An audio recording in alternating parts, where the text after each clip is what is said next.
With war rolling Atlas Thug, we here to bring the truth. Jar open this podcast, we breaking through the fake news. They try to silence us, but we will be subdued. We're bearded alpha males here to save the youth. Spitting fire on the mic with the bass Christian takes. Exposing the lies, keeping the demons at bay. We ain't afraid to speak up, we won't be swayed. Jar open this podcast, where the truth is laid. Jar openers, cracking open the lies.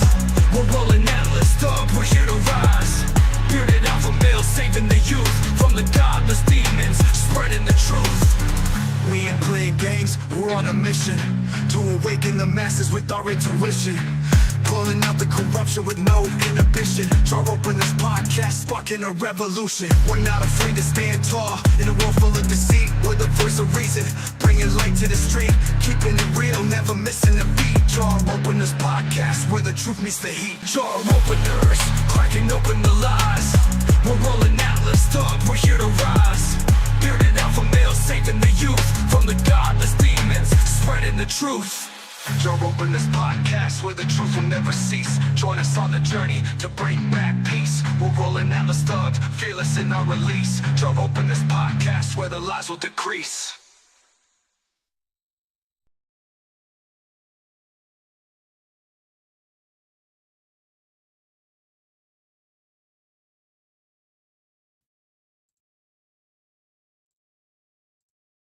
Are we good now? There we go. No, okay. I apologize, guys. So sorry for the late introduction. Sorry for being late too. Welcome into another episode of Jar Openers / offensively accurate / whatever you want to call the show, I guess. Sorry for being late. Hopefully everybody came in here. Also want to say thanks to everybody who showed up for the Spaces event. I apologize. I'm getting my white screen right here set up so I can look nice and fresh and clean for everybody here. A lot to get into today. A lot of one-offs, not too many deep topics, although the thumbnail, the title one will be the starting topic we're getting into. We're going to talk about Elon Musk beefing with Asmongold, following a theme of what we're getting from this very erratically emotional CEO, this guy who has entered himself into the political space, something I don't think that many in the new right are very appreciative of. But yeah, I apologize for the sound, guys. I set this up last minute. I went over to OBS instead of StreamYard, so I always forget there's some extra details I got to worry about. Nice seeing everybody in here. Hopefully we can get some people to fill in here in a little bit. But we're going to talk about Asmongold and Elon Musk beefing over the fact that Elon had an account boosted in a video game called Path of Exile. It's pretty similar to Diablo 4, but more so just kind of the ramifications that come from having someone in such a, influence, a position of influence, being so egregiously emotional, for lack of better words. Some of the other things we want to talk about too, is going to be just the fact of there's a lot of smaller details in the political space right now. The inauguration is going on. We also have the Trump meme coin that was released. The meme coin coming out that looks very similar to what we saw from Hawk Tua. I forget what her coin was called, but ultimately she rug pulled on everybody. I haven't seen anything else that's actually come out of that, to be honest with you. She essentially disappeared, and a lot of people were left holding the bag. So rug pull, and again, let me say this too. I'm not too keen into the crypto market space, so I'm not an expert on that by any means. I'm just more so like an observer of what's going on, so I can obviously understand the minute details. But definitely don't take any of this as financial advice by any means. I think I have to say that if I talk about anything crypto related, or while I give my opinion on it. But we have the Trump meme coin. We have more of the Woke Lite, the gatekeepers of what is the Christian movement in the right wing sphere.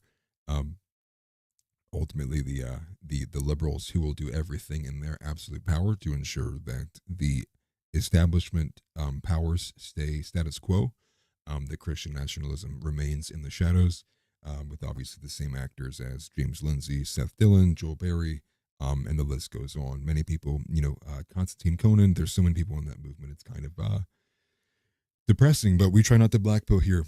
Now, hopefully the mic sounds okay too. It looks like my levels are all right. Any issues with sound, just please spam the chat out. I will fix them. That's one thing I'm not an idiot about. So I can at least fix and adjust that stuff too.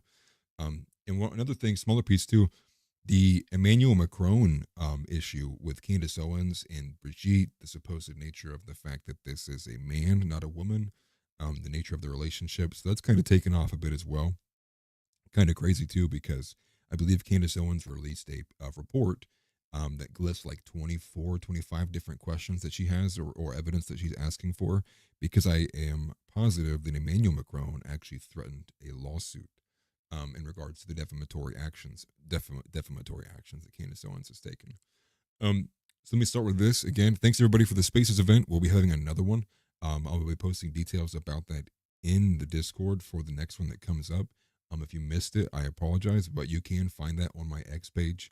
I saved the recording. I'll probably definitely keep the recordings in the future too for anybody who wants to revisit those, or if anybody wants to listen to themselves speak, for whatever reasons you want to have. But that way we have a track record here and we can save it as a catalog of options. So make sure you like the video, subscribe if you're not already, share the show if you enjoy it, or if you hate it, don't care. I actually love debate. Also, make sure you join the Discord as well. The link is in the description below. It may be expired, so if that link is expired and you're trying to join, just let me know in chat. I'll take care of you. I will find the correct invite link and I'll send it to you. They just expire in 7 days. I try not to keep them open too long. And as well as, obviously, we would like to hear from you guys. We have a good community going on. We actually had a bit of contention earlier today. I thought it was a good discussion. But we like to talk about everything political.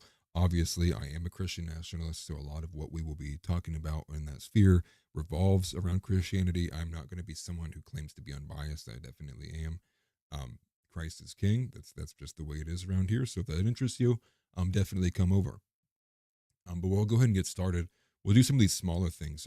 Actually, no, we'll go right into the Elon Musk as a fake gamer. So this is was news to me.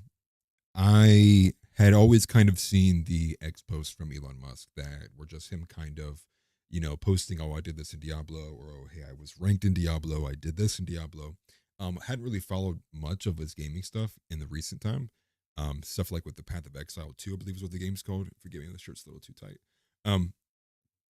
And apparently, Asmongold called him out on the fact, and a lot of other gamers did as well, just Asmongold being probably the most name brand, most recognized individual who did, came forward with the realistic logistics of the fact of how much Elon would actually have to be playing this game for him to be maintaining the ranks that he is, as someone who also plays the game himself. So where we're going to start here, we'll go ahead and switch over. Oh, forgive me, I put on the wrong one. Forgive me. Oh, come on. Let me switch over here.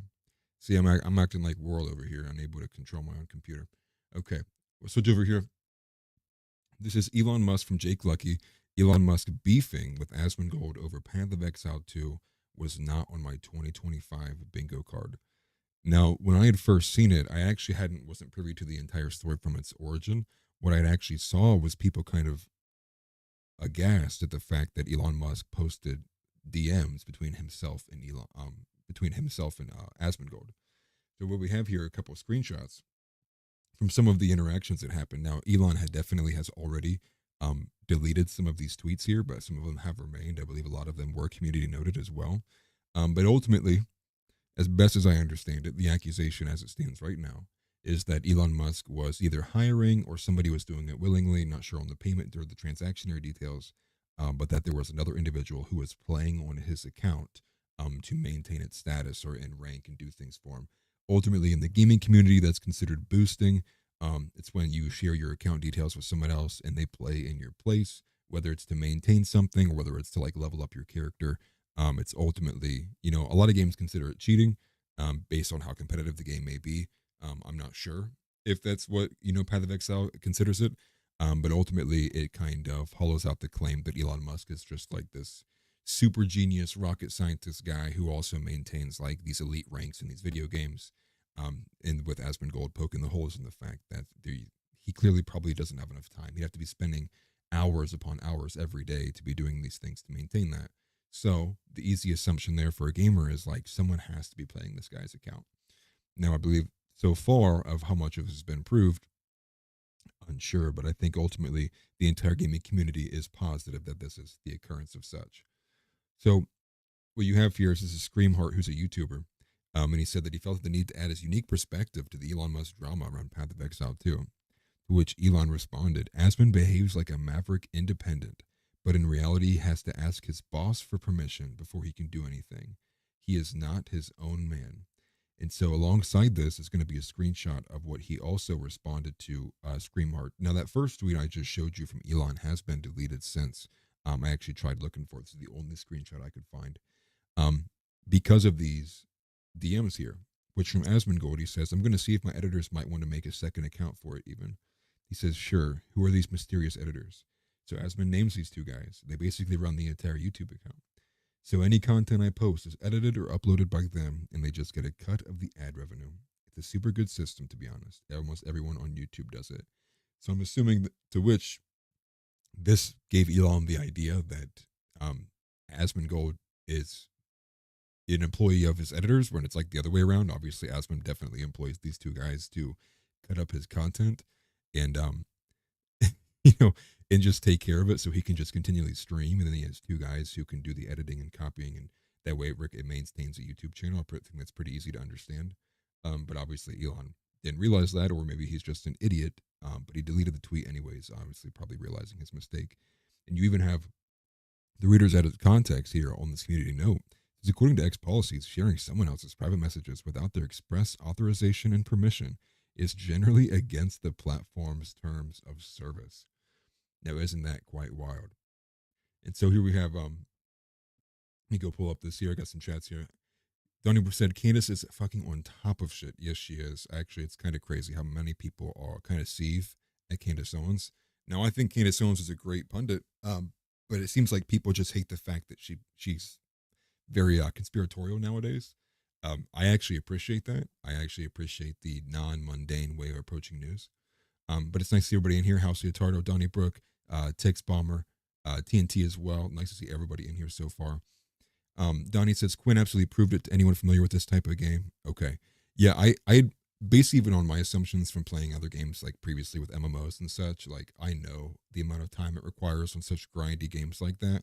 So I think logistically you can just think like, no way Elon's spending that much time playing the game, because if he does, then like, what is he doing at Tesla, right? Is he even running the company? Then a random YouTube dude says, hey everyone, it's called ghosting in poker. Donnie says he thinks Asmongold's editors are like newspaper editors, which yeah, obviously definitely is not the case there. So apparently for a period though, following this, Asmongold lost his verification. Now, Asmongold lost his checkmark, but if anyone's followed any of the previous episodes of Jar Openers and a lot of the beef that followed with the H-1B visas, anything rather, when you have a disagreement with Elon Musk, if you disagree or criticize or go after Elon Musk, you will lose your verification. You will be threatened with demonetization, because obviously the greatest number one rule on X, seemingly as of recent, the untold rule, rather, is that you cannot criticize him. Actually disagreeing with Elon is considered a great crime. In fact, I believe in X's TOS, it's considered treason. I am joking with that, but ultimately that's basically the way it has played out. I even, as someone who does have a verification on X, I actually got an update to the TOS. It kind of came in as like a notification on my page, and the way that it described, someone dig into it, I think Chief Trumpster actually dug into it a little bit.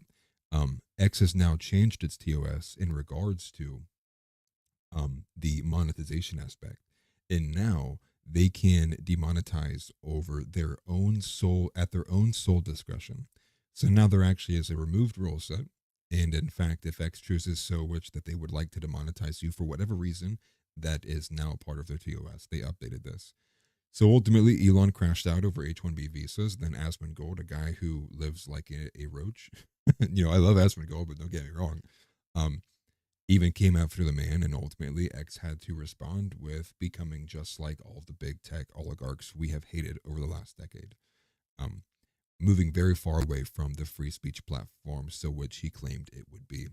I think for most people that's extremely disappointing when it comes to obviously the political realm of things, but to even see that it stretches into like gamers calling out Elon Musk for not being a true gamer, it's honestly laughable. And ultimately, This does call into question the reality of which how much can you say a man like this deserves any kind of position close to the White House. This man clearly can very quickly lose his head over something so meaningless, but it also calls into question the man's ego as well. Why of which you would lie about something so seemingly kind of meaningless for someone who runs Tesla and has all this other stuff here going on for him. The rocket ship, richest man, so-called richest man in the world. I don't know if that's actually true, if he's the richest guy, but ultimately he's one of the top.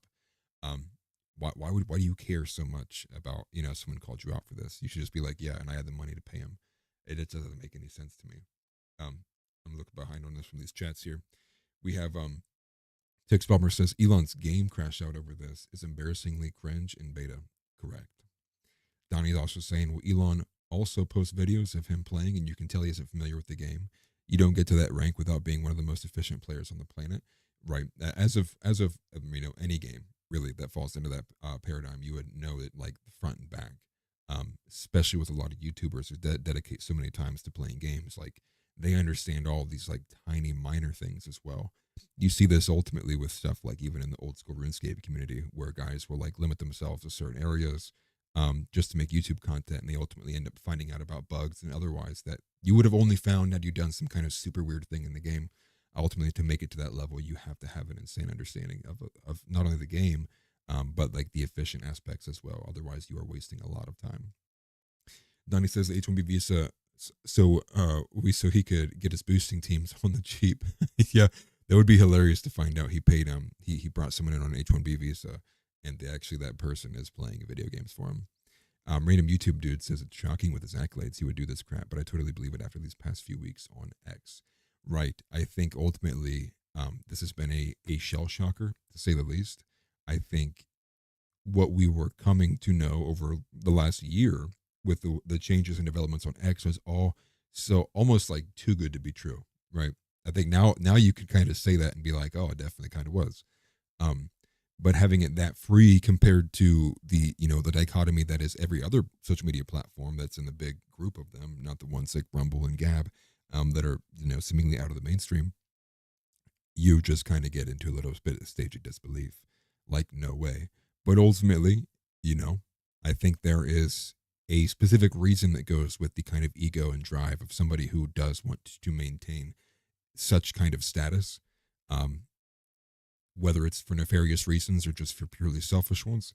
I think ultimately there is a kind of similar characteristic and personality trait that you can see ultimately between the kind of Jeff Bezoses, the Zuckerbergs, the Jack Dorseys, the Elon Musks, all of them, they kind of exhibit these same traits of caring about public appearances to a very highly great degree.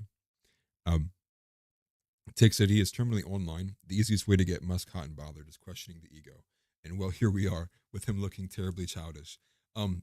You're spot on there. I think I'm someone who, I had conversations with people, even some people even in the Discord, even months before this actually happened, as well as following people from like Donnie Darkened, Sovereign Bra, and a few others in that space as well, who actually thought that if there's a greater chance that Elon Musk was like the Antichrist than like Donald Trump.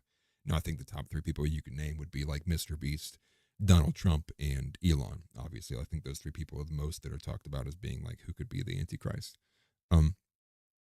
The too good to be true aspect came with a sense of maybe this was ultimately a Trojan horse to kind of corral all of the large main dissenters who didn't exist in like the conning sphere.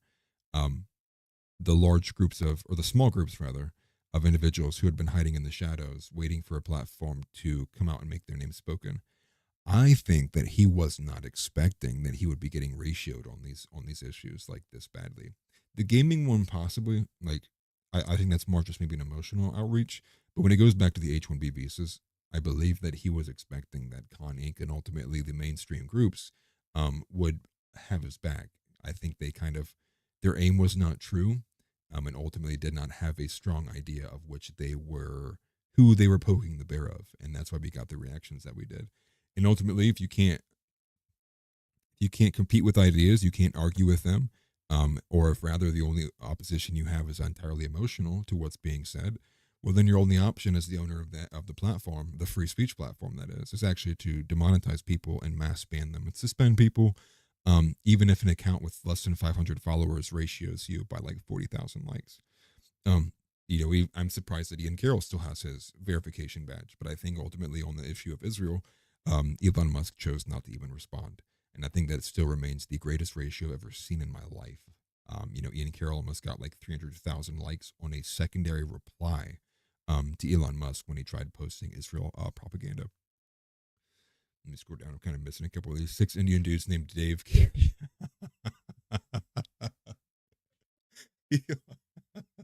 We got to go rank, sir. There's probably way more truth in that than I would like to even know or think about. Donnie says I've played a lot of those games, and it's definitely a team of people playing that character. I was one of those people. Oh yeah, about the H1B visa stuff. Tick says, oh, absolutely. Especially when he's number 2 and the other top 9 all play the game identically and devote 10 to 16 hours per day grinding that game. I would be curious, what is the kind of financial means? You would have to imagine to be even allowed on a team like that, knowing that you don't play that many hours. You'd either have to have some kind of like, close connection with a high group of people. And maybe he got in with that, like via YouTuber or something like that as well. It's hard to really know too, but ultimately, you look at the fact that Asmongold loses his verification because he chose to speak out about it, and here's Elon Musk. I think ultimately the best way to say it is like I just didn't have Asmongold versus Elon on the bingo card. It's just kind of insane. But he did ultimately delete these tweets. I'll put them on screen now. It says insane community note. So Asmongold even responds, he says leaking my DMs is one thing, but this is absolutely uncalled for. But the the thing that I believe Elon said was, I'm on hundreds of streams on YouTube. This has been deleted too. I'm on hundreds of streams on YouTube, Twitch, playing live with the world's best players. No other way to say this, but while Asmon is good at caustic commentary and making fun of people, he is not good at video games. To which Elon gets community noted again. I've seen so many community notes on Elon, it's not funny. Asmongold has achievements in WoW, and I have no idea what these means, but it lists like his achievements in World of Warcraft, which is obviously where Asmongold got to start. I believe it was Wrath of the Lich King was like his super video that went majorly viral. And then it says, meanwhile, the accuser here has proven to fake his achievement in PoE too. From Quinn Rex. I believe that's somebody I had actually just pulled up or had on a page here. I tried searching this earlier, but as anything that is critical of Elon Musk, you just can't find it. You ultimately you just, there's some reason I can't find this. I tried looking for it earlier to garner a bit more information here. But Quinn says you were boosted by the world's best players in Diablo 4. Asmon is 100 times the gamer you will ever be. Cope harder. That's a good one. We like that. See if he's got any better ones here. Given that Elon was almost so blatantly boosted and cheating in Diablo 4, this tweet is truly pathetic. And then Elon's talking about speedrunning games. Dude, he's probably...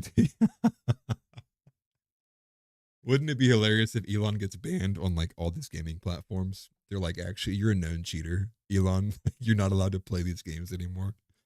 We have actually preemptively banned Elon Musk because he's a known cheater. That's funny. Diablo tier 150 finished in under 2 minutes. And it's like, yeah, this is the clip that Dave sent you earlier. Like, it's just wild. And then see here, we got, Team Dave is working hard. Yeah, I like that, Team Dave.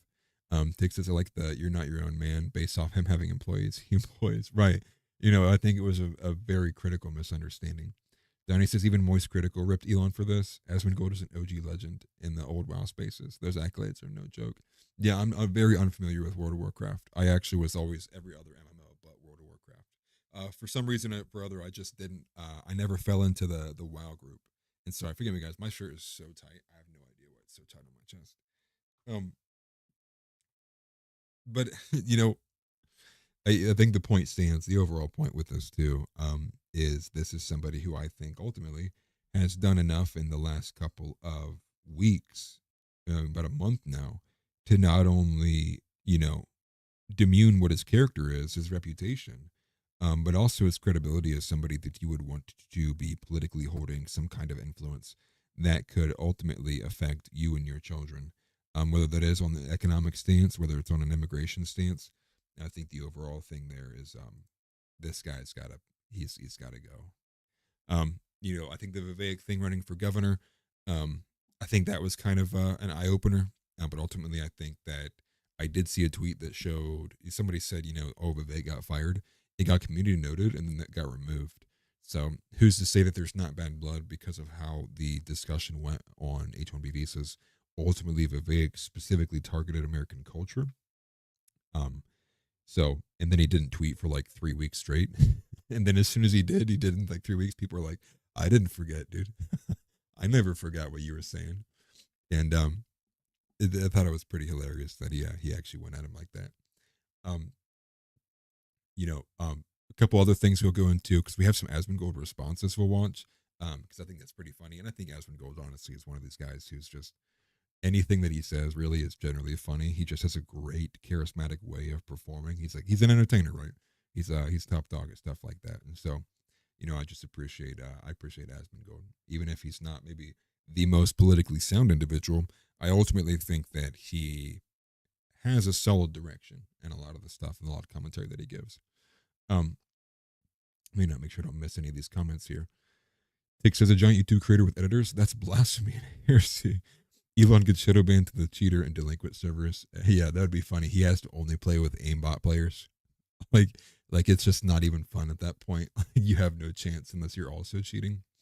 Haley Clark says, glad to tune in. Look forward to this every Saturday. Thank you. I appreciate that. Glad to see you here. Donnie says, boosting isn't necessarily cheating. I don't even think people would frown on this if he just said, I'm a busy guy and wanted to play endgame content, so I boost. Yeah, I think in the gaming community, I think that's one of like the most top uses for like Discord servers that revolve around gaming communities is ultimately finding someone that you trust with a good connection to boost your account. I know in old school RuneScape, that's ultimately used for like things like fire capes and infernal capes. Just because like those are some of like the hardest things to achieve in the game or get, and they provide like big bonuses, like permanent character bonuses for the items that you receive. So people will, and the same thing with like skills nobody wants to train. There's always generally skills where it's just super boring to do. So you'll like either pay someone to do it, or you have like a group community kind of take care of it over time. So I think, most gamers don't really care about it that much because they would prefer to be able to use those services based on how the games are. But I think most games do list, even as like basic as account sharing, ultimately is enough reason for them to like ban your account, So I think a lot of people just avoid taking the risk in general. Random YouTube dude says, that's all I care about. I don't even play video games. That's funny. Then he says, but he is taking credit for someone else's work and acting like he did it and is the best gamer alive. Right. Well, I think that's because it goes back to an ego thing. I think this goes back to similar. I mean, it's almost worse than Trump's kind of ego, but I think Trump's kind of like, done away with a bit of that. He's pretty funny, but I don't think he would go as this hard or this cringe. Like when Trump does it, it's like, oh, that guy has aura. It's like he might be a narcissist, but it's like that guy's got aura, and he does it like in a way where people can even like kind of like you almost agree to it, right? Elon does it, and it's like, oh, dude, cringe. Like, oh, dude, cringe. Like, oh, please stop. dude, why are you talking like this? So Elon can crash out as much as he wants. I don't think he's going to be going any higher or progressing any further in the political movement as long as people keep seeing this. This is like a nonpartisan thing too, right? Gamers on both sides of things go, yeah, that's cringe, dude. Like just say you're doing it, man. It's like the whole the Logan Paul apology video. It's like, bro, just say you're sorry. like why do all apology videos start with 30 minutes of like, here's actually why it's not that bad, and my apology is like it's only because of these specific reasons. It's like, dude, just refusing to be accountable or a decent human being. Like, yeah, we need this guy in office. Like, get it out, dude.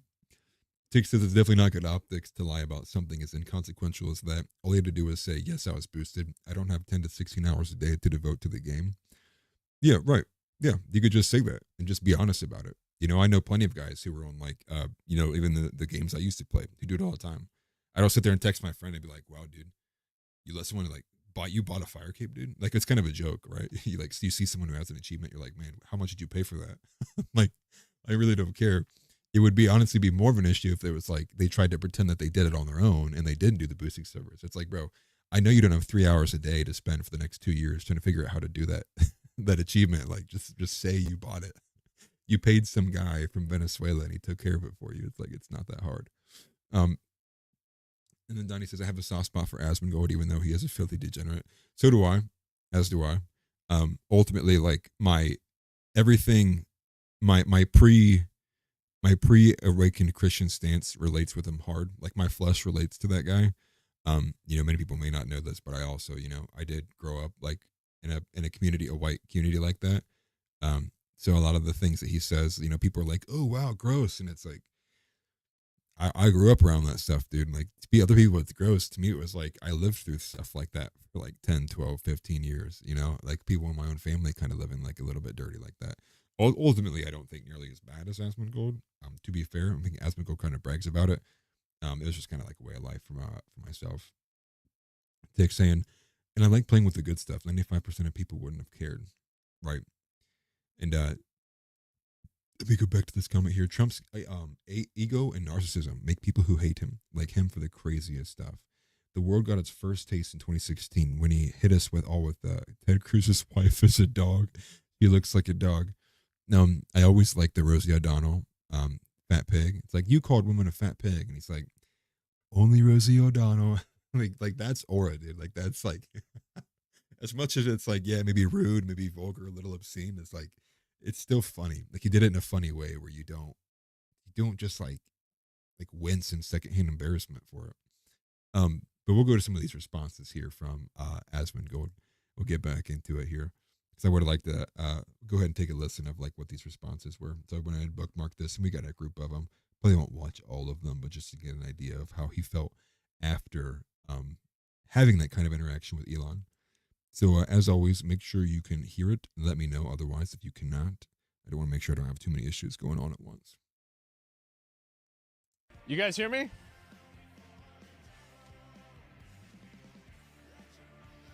Yeah?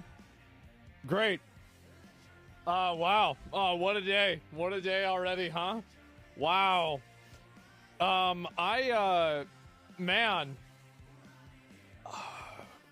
Man, this is so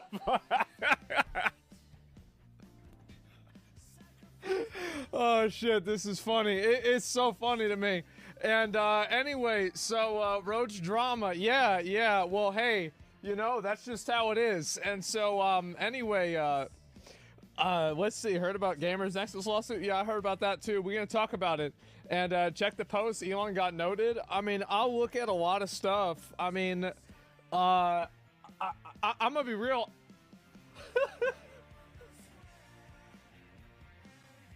It's just funny. It's really funny that this shit's happened.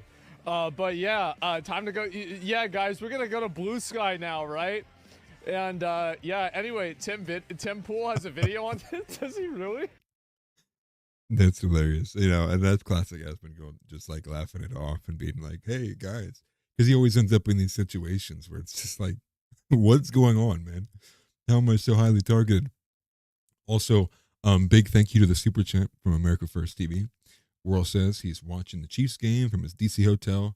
Much love, fam. And just like Abigail, I will be wishing the worst on the Kansas City Chiefs. Yeah, perfect reaction. I'd be laughing too, right? It's good. I think there's a tweet even that from Asmon, or he says it otherwise, where he's like, hey, I had a check mark when I went to bed. Because some people were like, well, maybe Asmongold changed something in his profile that like got his remark removed. It's like, dude, come on, just follow not the money, but follow the evidence, dude. It's like it's clear that Elon is removing check marks from people all the time. Donnie said, "Thank you for the super chat." Donnie, he says, "Chief suck. I hope it's cold." Thank you guys for the super chat. Much appreciation. And so here's Asmon explaining the DMs. Here's another minute clip of this. Basically, Elon, he hit me up. He was like, "What's up?" And we talked for a bit, and everything was really good. As I said before, I've liked Elon for a long time, And so, you know, I was having a conversation with him, and he was talking about like what, you know, what I would want to do to like maybe upload content onto X, right, onto Twitter. And so I told him like basically this would be something I'd be down to do, but I wanted to check with my editors. I think that there was a communication breakdown here, because I think that Elon thought that what I meant by editors is like the New York Times editors or like whatever. So yes, basically Cat Danny caused this to happen is what I'm trying to say. A daily dose of Asmongold. That's right. And so so basically so then that happens, and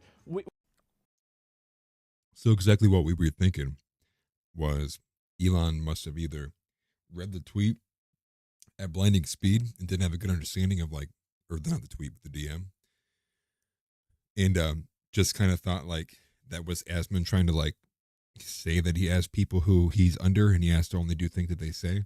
It's just I don't know, dude. I think Elon is a very I got some questions. Elon. Takes Balmer says Musk just further rocketed Asmongold's success too, just on the fact that a dude calling him out on gaming caused him to have a crash out meltdown for the world to see. Right? You know, it wasn't the first. And I tell you what, I doubt it is the last crash out we see from Elon Musk. Like, what's next, guys? Like, we got immigration and video gaming. Like, could anyone, you know, what do those have in common? I think it's funny because video gaming does have an issue of outsourcing a lot of, legwork to countries where their economic systems are destroyed. Ultimately, they're called Venes. A lot of Venezuelans actually don't work in their actual own economic sector because they would make more money playing video games for like $5 an hour or something like super low rate like that. It's a very common theme in video games. So maybe that's it. Elon's crashing out because once again, somebody came forward and they said, "Hey, you don't dump on my brown people, dude." Like, I don't know, but that would be the through thread that I can see on this so far. And Donnie says he's lived in Missouri for the longest time and loved repping on the Chiefs and Royals in a playful manner. You guys don't F around about your sports teams. He said it's all we've got. That's what Worrell said. That's pretty funny. And we have a few more of these in here. Asmongold goes over chain of events. When I went to bed, I had the check mark. This is what I had seen from earlier. Let's take a listen. I didn't do, like, when I went to bed, I had the check mark and I had the gaming thing. When I woke up, I had neither.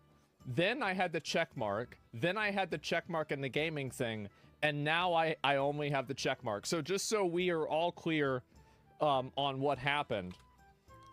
So go to bed, check mark, and gaming tag. Wake up. Neither. Later, check mark. I love when he does these notes breakdowns. I think it's great for streaming here. After that, check mark and gaming tag. Now, check mark, no gaming tag. This is what's happened. I didn't do. This is what's happening. It's funny stuff. Asmon submits an application for Trump University. Dude, he's an entertainer, man. I love the person that clipped this all up. Tig says he doesn't belong on social media. He lets his autistic thoughts win over dumb shit. Yeah. Autistic crash out from Elon Musk. He started calling MAGA mega today. Make Europe great again. Yeah. Well, I think that would require not mass immigration, but again, who dares challenge Elon Musk next, right? Have your demonetized account, you peasant. And so, and Elon can also treat this as my formal application to the Trump administration's video game czar position that they can create for me. I think that if anything, this shows my my lack of bias and my ruthless pursuit of the truth. And so that's okay. Anyway. Dude, I would vote for Asmongold to be video game czar in a heartbeat, dude. Like, I would do it immediately. I'll take Asmongold over over Elon Musk. Are you kidding me, dude? Asmongold solos. A few more in here. What's up, Marble? Good to see you in here. And Tick says you can have the check mark, but I won't call you a gamer. Yeah,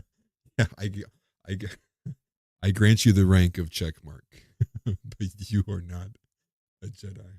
Or no, yeah, you can. No, you said it right. There's the Star Wars reference there, the Mace Windu stuff, with Anakin Skywalker. Dives into a relationship with his channel editors. So these are all kind of like minute clips. Let's see. Inducts a boxing match with Elon Musk. Okay. Just play a couple more of these. We kind of get the idea of what's going on here. And so anyway, it's going to be good. When are you going to get in the ring with Elon? Well, I don't know about that. Yeah, that definitely not for me. And so anyway, so that's the relationship that I have with my editors. You know, we run multiple channels. The way that we do revenue is a little bit different for each one, but pretty much that's the way that we've been doing things. And we've been doing this for many years. Like I'm talking about like 5 years. And before then, they were just pretty much running the channels themselves. We had a consolidation maybe in like, I think it was 2019, 2020 for a number of reasons. And then now everything's pretty much all on one channel. And so, yeah, that's basically it. And that's... Which I think everybody who knows even a little bit about YouTube understands. That's kind of like the basic breakdown of very large, especially streamers who sometimes stream like 8 to... I think Asmongold sometimes does like for like 12 hours a day. Ultimately, you have somebody, once like a couple hours has passed, you'll have somebody taking care of like the first couple hours, clipping it up, editing it, making sure it's going to be in, you know, being able to be uploaded in a timely fashion that makes sense for smaller clips and such. I think maybe Elon was just expecting people are retarded. Maybe that's his viewpoint. Maybe he thinks that people are just so retarded that he can say whatever he wants and he won't get any pushback because whatever Elon says is truth. It seems to be the growing position of people. Ultimately, people are being too, what's the right word?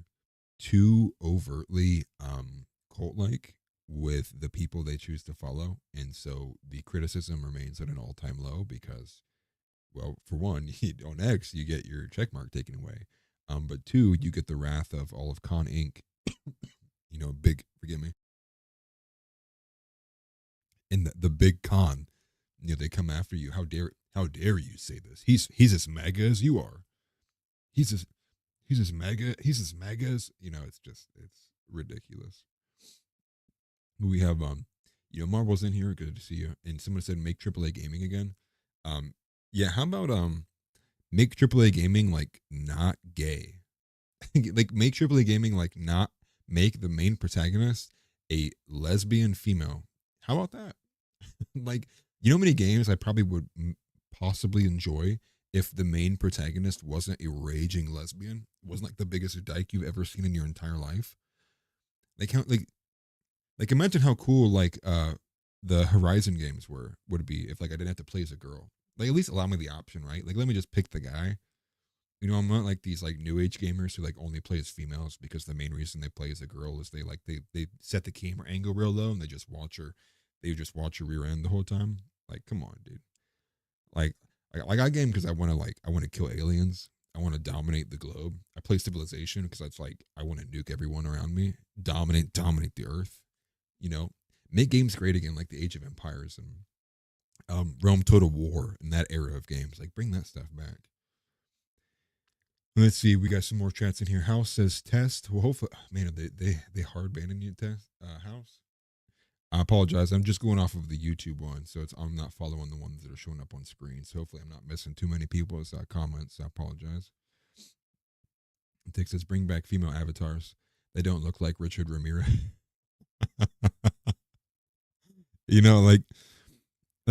Some games it fits. It depends on what game you're playing. Some games where it's like, you're playing like a, what's a good one? Actually, no, maybe there is no good game with a female protagonist. No, I'm just kidding. But most action games are like, you just want to play as a dude, right? Want to want to play as a guy who's like smashing walls and going in. I have this weird thing too. Like maybe people can relate to this. Like I'm a guy who like I don't like listening to female music when it's a female singer. I feel like there's something innately in there where it's like I can't relate. And maybe people don't listen to music to like relate to, but I think a lot of when I listen to music, a lot of times it's like in the gym, or like for motivation and stuff. So for me, it's like when I listen to music, it's like I want to listen to a guy singing because for some reason with a female, there's like a disconnect. Maybe people feel otherwise. But same thing with the gaming, right? It's like I want to take this stuff out and blow this stuff up. It's like it's hard to feel connected to that when I'm playing as like a dainty girl. And then every other comment, she's like, yeah, but I would never have sex with a man. And it's like, dude, what is that? It's like, dude, we just choked out like 3 people. We're hunting for like the forbidden treasure. And it's like, I'm like, where is this at? You saw a lot of this with Dragon Age Veilguard, where like the girl was like, oh no, I misgendered you once again. I have to do 10 push-ups. Then it makes you watch them do 10 push-ups. It's like, dude, there's no way that you can convince me that the gaming community at large, or even like a majority of them or a plurality of them, is like, oh, we love this stuff. I won't play a game unless they talk about misgendering and they lecture me on it. Like, dude, come on, no. It's this woke insertion, this disgusting global homo jihad stuff that's infiltrating everything. And it does suck that they've kind of taken over gaming too. It's like I think a lot of people kind of go back to the old game because it's not there. Like, dude, I'd play Pokemon Red over half the games that are in AAA gaming that have like insane graphic fidelity, just because it's like I know at some point in there it's gonna be like some super gay message, or it's just like the story just blatantly sucks and it's really just like not riveting in any way. It's kind of unfortunate what's happened to gaming. As someone who does game a lot themselves, I kind of stick to a lot of the older ones too. Then he says people get culty, sure, but clearly too many people's priority is other people's feelings. I think a lot of it is just avoiding conflict at all costs. Yeah, it seems to be that what we continually see a lot of the times, especially in this political realm as well, to draw back to there, is wanting to avoid offending people as well as wanting to avoid infighting. Like what we have to unify. It's like unify under what? The people who say we want to unify think America's an idea and you can pour anyone from any third world country without assimilating and like that. Okay, they got their citizenship. We're all good here, guys. Who cares about like the subversion of culture and the absolute erasure of Christian foundation principles here? It's like, yeah, there's no unifying, dude. It's like you literally hate everything that I love. Like, I'm sorry, like what? like excuse me? Like, can the guy who just called me a subtarb not tell me to like unify? Like, get out, man. Chadwick says, been on Armor Reforger. It's been great. No agenda. You know, Armor is one that I always heard about growing up, but never actually played it. House said his takes on words even spicy. He's just getting nuked regardless. Yeah, they know who you are, House. They got you on the list, dude. You're on the list. Vic says, I have a ton of awesome games that I never play because I don't have gamer friends, and they're games that suck without gamer friends. I feel that. Yeah. I think I'm in my era of like playing the single player games now, especially because a lot of time you're not going to be able to find time to play games with your friends, especially when you're like everyone my friends is like a husband, father, they got other responsibilities going on. Can even win at lottery. Gaming is in the catalog of games. I'm going to need you to do a Barry Atlas. I'm offended. A Barf Atlas. I'm offended. Yeah, not happening. That's funny.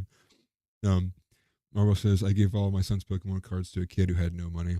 My son came looking for them one time. Oh, that's sad.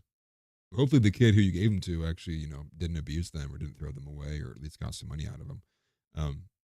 I think ultimately at one point for Pokemon cards started taking off again, I had a huge collection. And my parents were just like, we're keeping the hold of this. Like, we just don't want to hang on to it anymore. And I was like, dude, just sell it in a garage sale. And then 6 months later, it's like Pokemon cards are hitting an all-time high. Make sure you go through and look at your stuff. Like, wow. I missed out big time, dude. I probably had some decent money I could have made on there. I had like foreign cards as well that my dad bought when he was like overseas. Yeah, Elon will eventually get over it. Okay. That's pretty much it for where we are with like the Aspen beef here.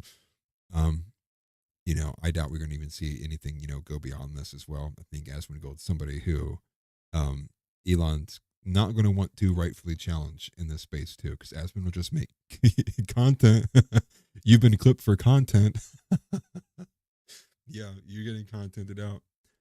But in a similar light, though, I did want to visit. We got a clip here from Sam Hyde, who's also going to continue and talk about the crashing out of Elon Musk on X, and his is going to be more so framed about when he responded to Elon with the on the H-1B visa issue.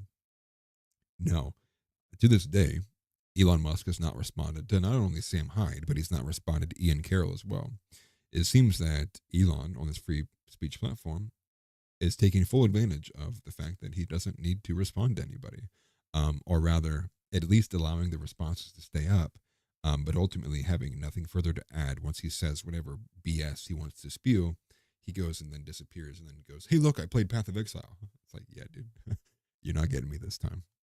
Let's go ahead and take a listen to this. I'm going to put it on screen here from Kaiser Rev, who had clipped this, but it just is what I had said on Elon Musk crashing out on X because he was getting ratioed over the H-1B visa issue.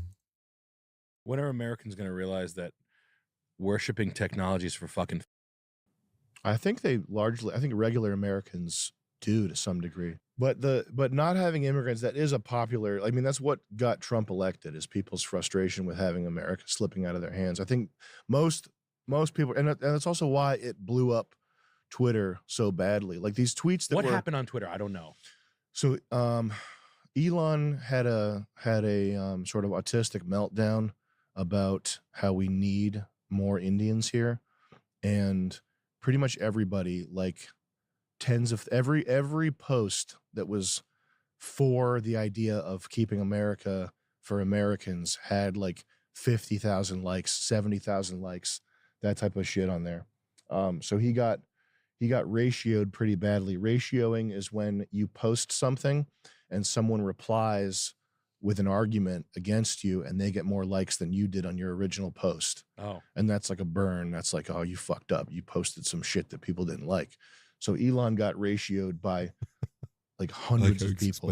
And he changed the algorithm of the site. He changed the way that the website works to keep himself from getting ratioed. I actually completely forgot about that. They did implement the algorithm changes.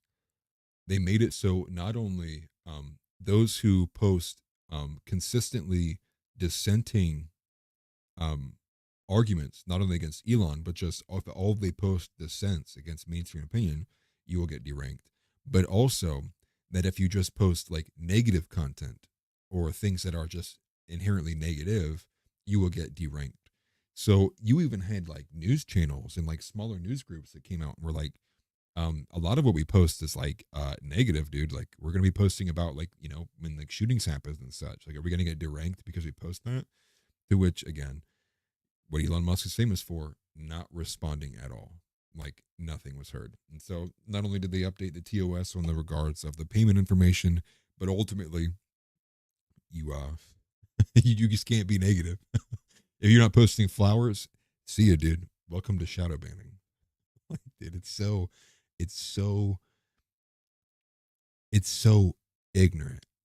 Like it's so like the free speech platform of the West, dude. This bastion of what it was supposed to be.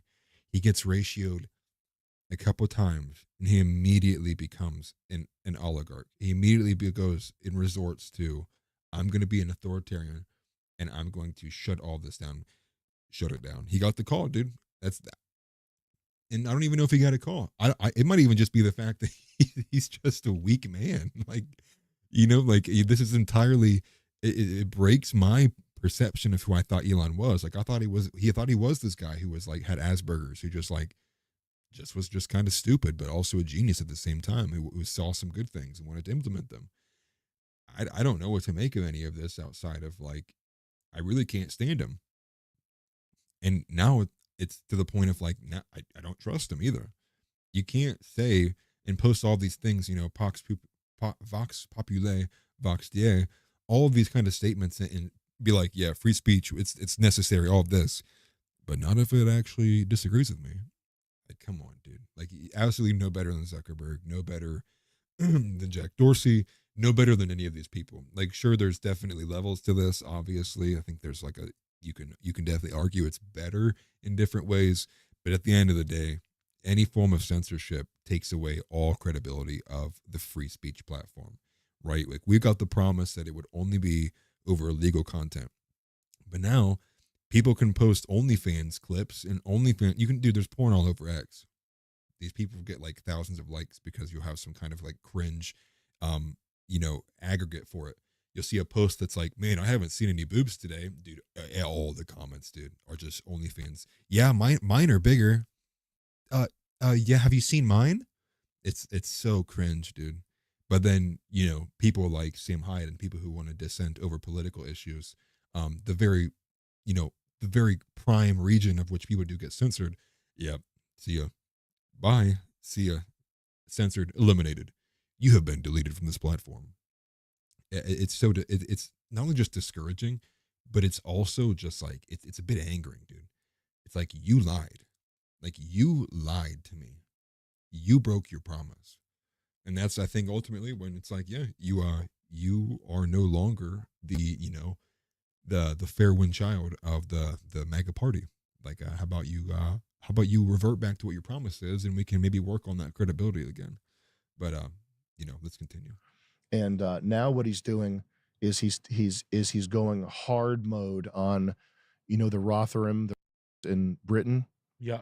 Elon is like posting about how Britons cannot tolerate this mass gang of children by Pakistanis. Basically, he's taking an issue that's not related, or that's tangentially related to the H-1B I stuff. like this stuff though. Yeah, he's like hitting it like he's like, we need to do something about these Rotherham, which was when were those 10 years ago? And by the way, Is that the color run? No, this is 2011. It looks like it was starting here. Okay. So this is a huge deal, and I think that people need to die for this. But Elon is bringing this to light to take some of the heat off of himself for fucking up on the H-1B stuff. So I actually also agree with this. I thought this was a radical kind of change of pace, change of direction. And I do agree there with Sam. It's very tangentially related. And for those who aren't aware, there's a grooming gang scandal, if that's what you want to call that, over in the UK. Some other parts of Europe as well are being affected. Pretty much anywhere that is considered having Western values or Western culture is essentially being invaded by brute force by a lot of Islamic countries. Anything but Western values are coming in physically. But there was a cover-up. And so, to my understanding, not only did the Labour Party vote, it was like something like 364 to 111, they voted to not open an investigation into the claims that are occurring, but also that there is a cover-up going on, in that they are intentionally, whether, deceiving the numbers, fudging the numbers, or just outright hiding everything that's going on. What they are doing is in an attempt to hide the fact that the culture that's invading them is ultimately raping and assaulting children on a level that is just so insane that you get people like Sam Hyde saying people need to die for this. I think even life in prison wouldn't even come close to that.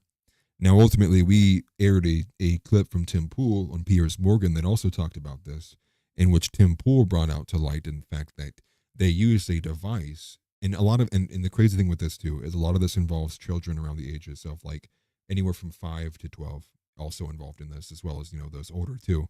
But they used a device to stretch her anus so that more men could violate her. It's about as like family friendly as I can put that.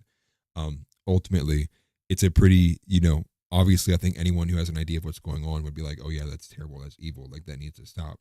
But the timing of which, as it had been going on for some time, for then Elon Musk to change the overall discussion on X to that being the main discussion, seemingly came at the feet of the fact that he had no way out of the H-1B visa debate or discussion, and chose to just entirely kind of bury it with something that's a bit more egregious, that more mainstream people would have a bit more to talk about or say about it. And that ultimately seemed to be the reason why Um, so ultimately good to bring light to it, but done in a way to cover for something that he was losing on, or having a crash out over, and seeing no way out of the discussion without him continually getting ratioed. He chose to actually flip the table and discuss something else entirely. Who got in his ear about the H-1B stuff, you think? Probably the All In podcast guys. I mean, he's a tech guy. He's surrounded by on people. The PayPal gang. He's surrounded by people who think that you should be able to bring Indians here if they know one thing about computer code. So anyway, website broken, had to change the algorithm.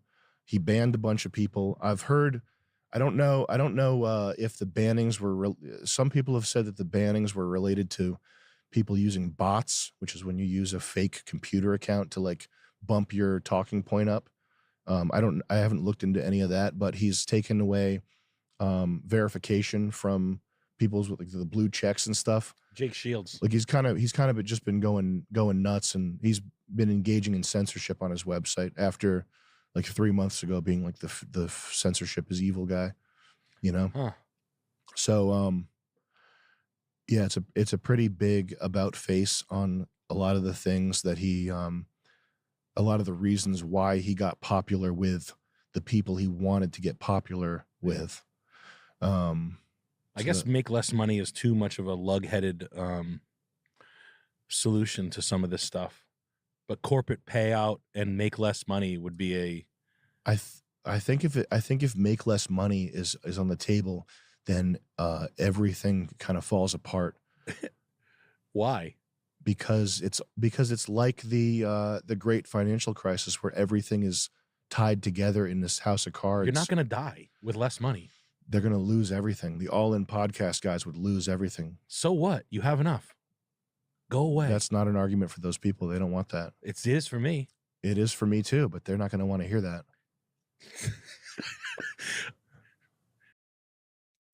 Yeah. Ultimately, then you end up getting the argument, which is, well, you're still allowed to say what you want, but we're not going to boost your reach. What does he say? Freedom of speech, not freedom of reach. And ultimately, even if you do pay for your own verification, they have the right to remove that from you and remove your ability to be boosted by the paid features. And arguing that demonetization isn't censorship. Big disagree, obviously. I think ultimately that shapes the discussion. It's the same way that the YouTube did it as well, which was not, started off with not outright banning people, but ultimately pulling ad revenue, or people who would be otherwise being paid out by ad revenue, deeming that your channel or your content was unsafe by whatever means they would like to put forward. And that drives the discussion, because then it threatens those who are the larger accounts ahead of them. Well, hey, if we talk about this, like, we risk being demonetized. So we're going to avoid it entirely. That is censorship. That is suppression. That is inherently, money is involved in this, whether people like it or not. Like, money makes the world go round, unfortunately.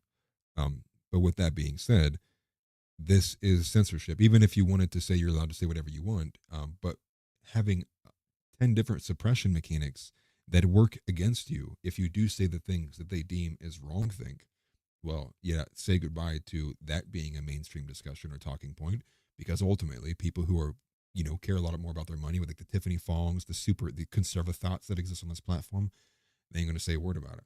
They're not even going to risk it. They just want to keep posting Instagram like pictures and saying, MAGA's my team. How about you? And then it's like, 4,000 likes. And it's just a bunch of guys who are like, wow, so pretty. Man, great day today when I got to see you today. Like, it's so cringe, dude.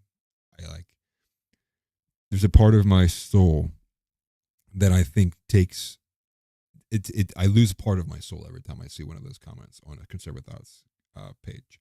But the big people, the Con Inc. of the world, they ain't going to talk about it, or let alone make X posts about it too, and void it entirely. And then the discussion kind of falls away into the background, and then leaving only the people who really have either, one, nothing to lose, they're not big enough to really care about it, or two, have already lost it, so they're just going to keep going. And then that just remains again in the background in the smaller sects, and then it becomes echo chambers, because then nobody from the outside is keen to even engage with it, because it's just not going to be on the mainstream page. To get a hold of some of these comments here, I think I kind of left behind some of these. Tix Bomber says Elon is definitely proven now, and in the past he can't handle being ratioed. Correct. Marble says shadow banning is the equivalent of modern eminent domain via burn or flood the human out. Tix says two autistic people arguing is never a good look in general. TNT says rumors a lot of the events are canceled and Trump might get sworn in at the White House due to safety concerns. Have you heard anything? Yeah, about the inauguration. Yeah, last I had heard, I saw a report. Can't remember who it was from. That actually no private citizens are going to be allowed on the inside, whether that's being hosted in that rotunda or not. And it will only be government officials who will be allowed at the inauguration ceremony. Chadwick says, Musk reminds me of Mao's 100 Flowers campaign, where they allowed criticism and then all the dissidents got rounded up. Right. Very Trojan horse-like. And that's what it seems to be. Give people the confidence that they can say what they would like to, get them to say it, and then ultimately group them all and corral them into one area to where now it's like you've been identified. Tig said he could fix it all instantly with nothing more than an apology and a statement of, I let my inner gamer ego rage get the better of me. All gamers would understand. I agree with that. And said he doubled and tripled down. Marvel says there's some weird stuff about kids and it's horrible. Yes, it is. And Chadwick says it's monetary coercion. Correct. That's what it's when finances run and provide the oil and the gasoline for a lot of these big podcast companies, a lot of what's taken over in this space as well. That's when you are going to have the people who are not, I mean, they're not going to take the risk. And if they know it will take a hit or even a chance of taking a hit, it just falls out. And so when you threaten the fact that you will have monetization removed, especially for a lot of these people who may have been banned elsewhere for other reasons on X as well, or not on X, but on YouTube or elsewhere, and they've migrated to X and then built up a following there, are now faced with either being sent back to Rumble or somewhere else they're not going to make as much money on or as much reach, or just kind of toe the line and kind of fall in line with what that's being deemed to them to be okay. I appreciate the super chat from House. Thank you very much. He says, how are all those Indian H-1Bs working out at SpaceX? Yeah. I didn't add it in the outline, but I actually just look it up real quick. Elon Musk, some people were saying, Elon Musk can't break the firmament. Yeah, switch over this here. Also, yeah, massive appreciation to all the super chats, guys. Thank you very much. I appreciate that. I think just with what you guys put in here, I will actually get my first YouTube payout now that they allow me to be monetized again. This was the, let me look this up. It'd be SpaceX. I think I could just look this up. Should be one of the top things here, I would imagine, right? Yeah, here we go. So the most recent rocket that they sent into space actually fell from the sky. I think it was being reported that it was falling all over the Caribbean. It did not make it. They're saying this is with the specific soundtrack. Okay, I don't want the soundtrack. I just want the video. Let me look up rocket debris Caribbean. I probably didn't even spell Caribbean right. Yeah, it was this video. This video is crazy. So some people were saying, even Elon can't penetrate the firmament. I don't know if there's sound on this or not. I'll turn it down. But this is what people were seeing, right? All the different pieces of the rocket falling. All this most recent attempt to send one out in space. I think it's just like a wild sight to see anyways. I mean, that's kind of crazy. It's cool to look at too, but also at the same time, it's like that's going to hit something. But it's all the rockets coming back. Or they're all pieces of the rocket. I did think it was funny though that the flat earthers or whoever was making the argument that, this is what's going to happen when you try to penetrate the firmament. You just can't do it. A lot of things I even lend my ear to is stuff like, the moon landing was fake as well. There's like evidence of like the shadows not lining up. But also I think one of the biggest things is like, we just lost the technology to go back, right? We can't go back. All that stuff we had in like a few decades ago has just all disappeared and we have no way to figure it out or do it again. It's enough to place enough reasonable doubt into your mind to be like, okay, something is off here, right? That doesn't seem to make sense that we did it once a long time ago, but haven't been able to do it since. Um, but again, that's how SpaceX is working out. To answer House's question there, how are all those Indian H-1Bs working out? Well, there it is. Falling at high speeds back to the Earth is what SpaceX is doing. Dick says it's sad and beautiful at the same time. House says duct tape is greater than countdown. You know, speaking of that, this would be a side point. I saw an awful story today that I wish I never had to read. I read today that there was a cop, I don't know what jurisdiction or state, but there was a cop who tricked a homeless man into eating a literal poop sandwich. It was a police officer who, I don't know if he pooped in it himself or he found some poop put in it. I don't even think it matters. But then he acted like he was giving this homeless person food and then gave him a literal poop sandwich, which caused the homeless person to eat it. That cop was reinstated today at another jurisdiction. There's not a level of, and I think 9mm SMG even said this, of reform that you can have in place to, like, that person should just never be a cop again. I'm of the mindset that there has to be harsher restrictions. Like, if you want true police reform, and I always have been someone who's advocated for that, I'm not going to go full on like defunding the police, although I do kind of view them as a very like bootlicking and boot stomping organization for the most part, with a lot of men who just simply, follow orders. When someone does something that is that morally grotesque, you have forever, you turn your badge in and never show your face again, because if I see it, I'm going to punch a hole through it. We have to do something about just the despotic nature of police and how these people who can do these really disgusting things can get hired elsewhere, or just like get suspended with pay and then they end up somewhere else in a different, at a different county. Something like that, even if it didn't warrant jail time. But ultimately, and I think something like that definitely does. Ultimately, I think something like that, you forever have given up your ability to be a line of defense for the public. And not to completely just maybe we find proof of this too. I'll put it on screen.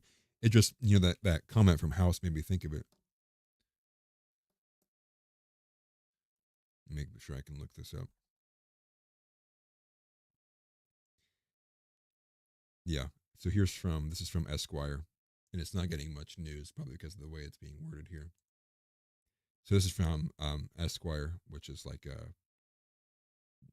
I'm assuming some kind of news publication. Police officer gave a literal poop sandwich to a homeless man. So he got reinstated.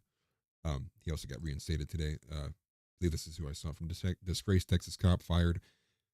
Is back in uniform in a different city. It looks like this has happened in 2022. Looks like it wasn't the first time he had gotten fired. These are the kind of stories that don't obviously make, big mainstream headlines because they're kind of like few and far between. They don't have bigger ties to any kind of crazier story or discussion that's going on.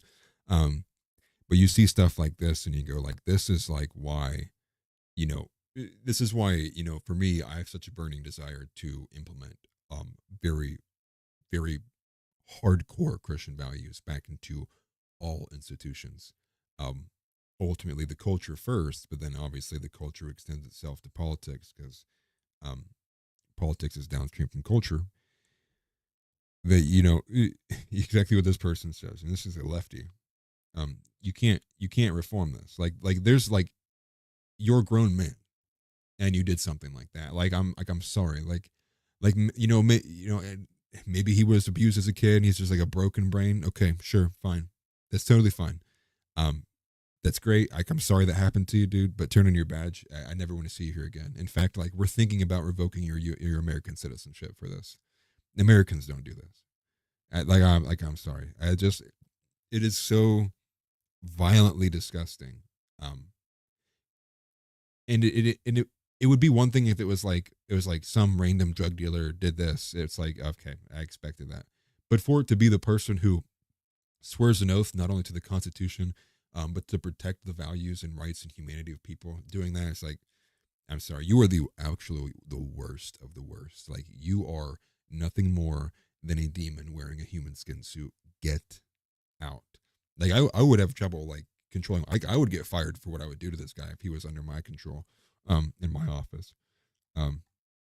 Yeah, but not to drop a big black pill, but it just made me think of that story, because House brought up cow poop. My brain went to this. Yeah, I'm a weird person, maybe. You see, Tick says, I frown a little every time anything SpaceX blows up. I make a ton of composites for them. Interesting. Okay, so you supply a lot of the material. So you probably made something that actually fell back to Earth. Then I would imagine. Marble says the world is a vampire atlas. That is low. Yes.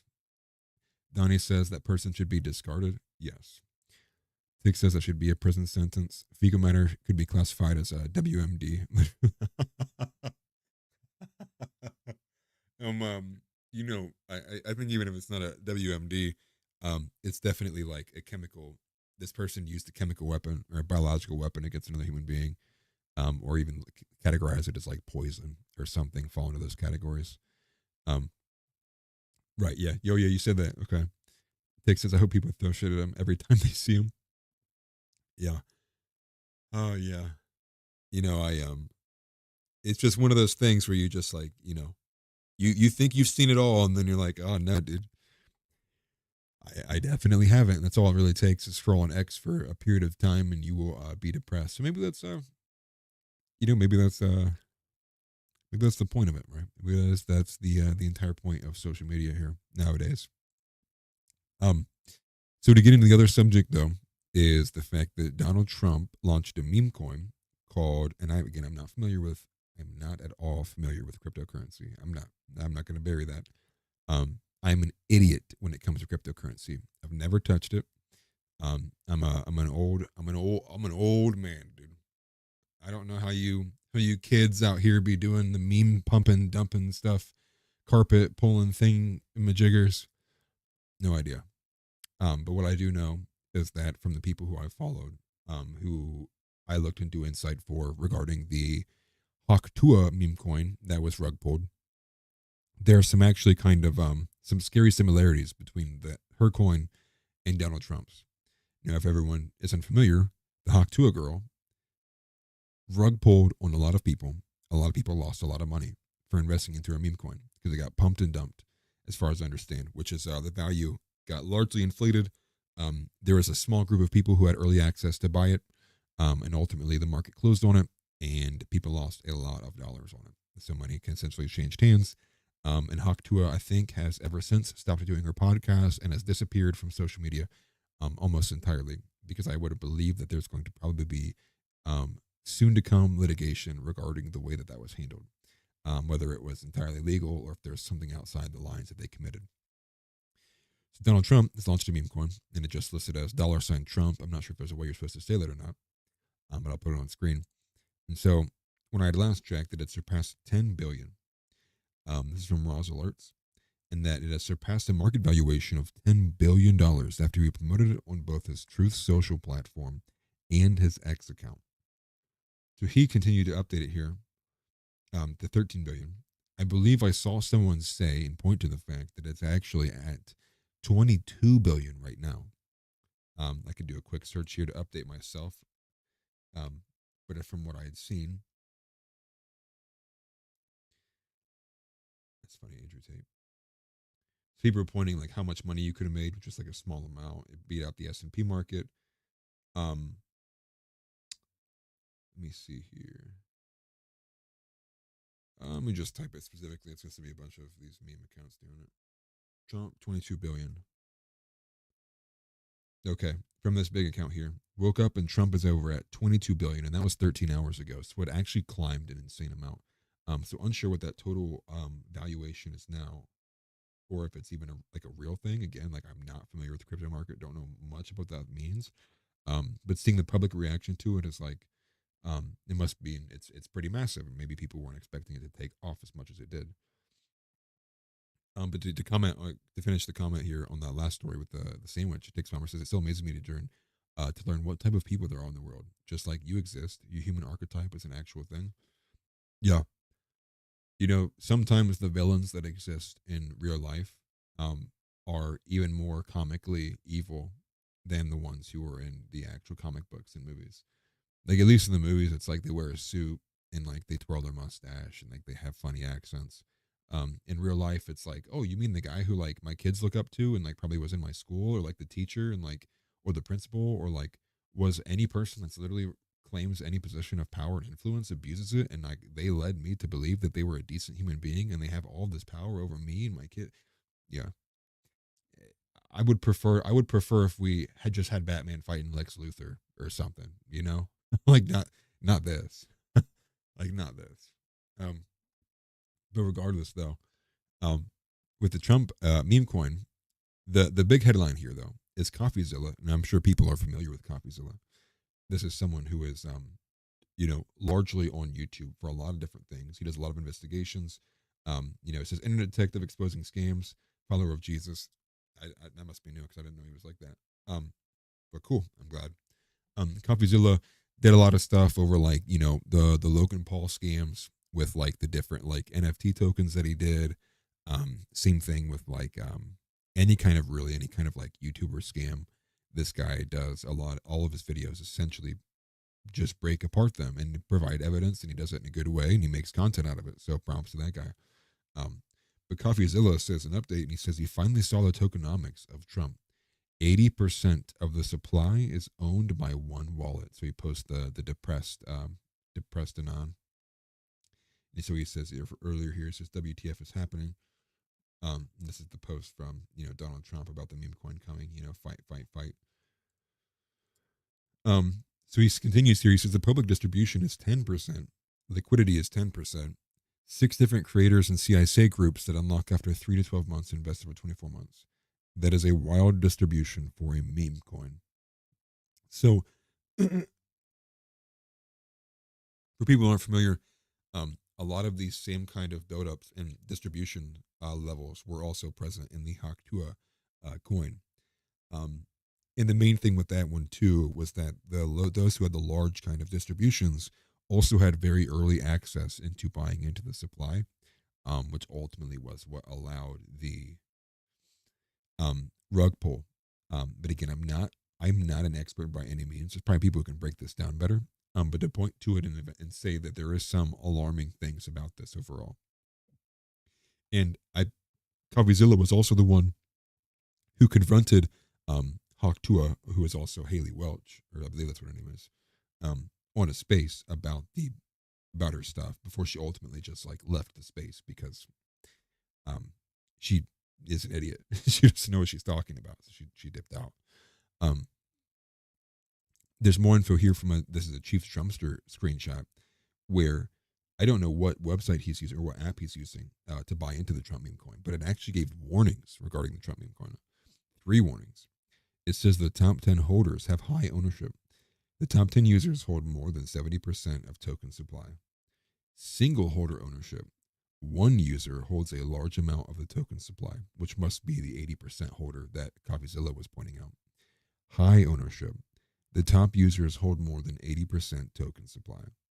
So there's a obvious notification on whatever app he is looking into purchasing from, or where you could probably buy the meme coin from, that's giving automatic warnings based on the breakdown of what the coin distribution, the tokenomics of it is. So I would doubt that we would have Donald Trump rug pull people. But seeing how quickly Elon Musk could become an entirely different human being in a short span of time, let's just say I'm on the edge of my seat. I don't know what to expect, to be quite honest with you. I think that would be a really dirty and disgusting thing to rug pull an American people who would have bought into this coin. But I guess time will tell. And again, I will say that for like the 10th time, I'm by no means a crypto expert. So I can only kind of take it for what people are telling me it is. 'Cause I am no master at this and have a very poor understanding of it. But at least there are warning signs available to us right now that show parallels to what Haley Welch and the Hawk Tua coin did. So let's just hope this is not what it looks like currently, and that it will actually be a good thing, I guess, moving forward. But again, hard to tell. And I would, not financial advice, but if it were me, I would avoid buying into any kind of meme coin, period, like at all, based on like just the manipulation we've seen from everyone else who's done this, who had like any kind of like decently built up platform. We have this from Marble says, using dung at a job. Let me switch cameras here.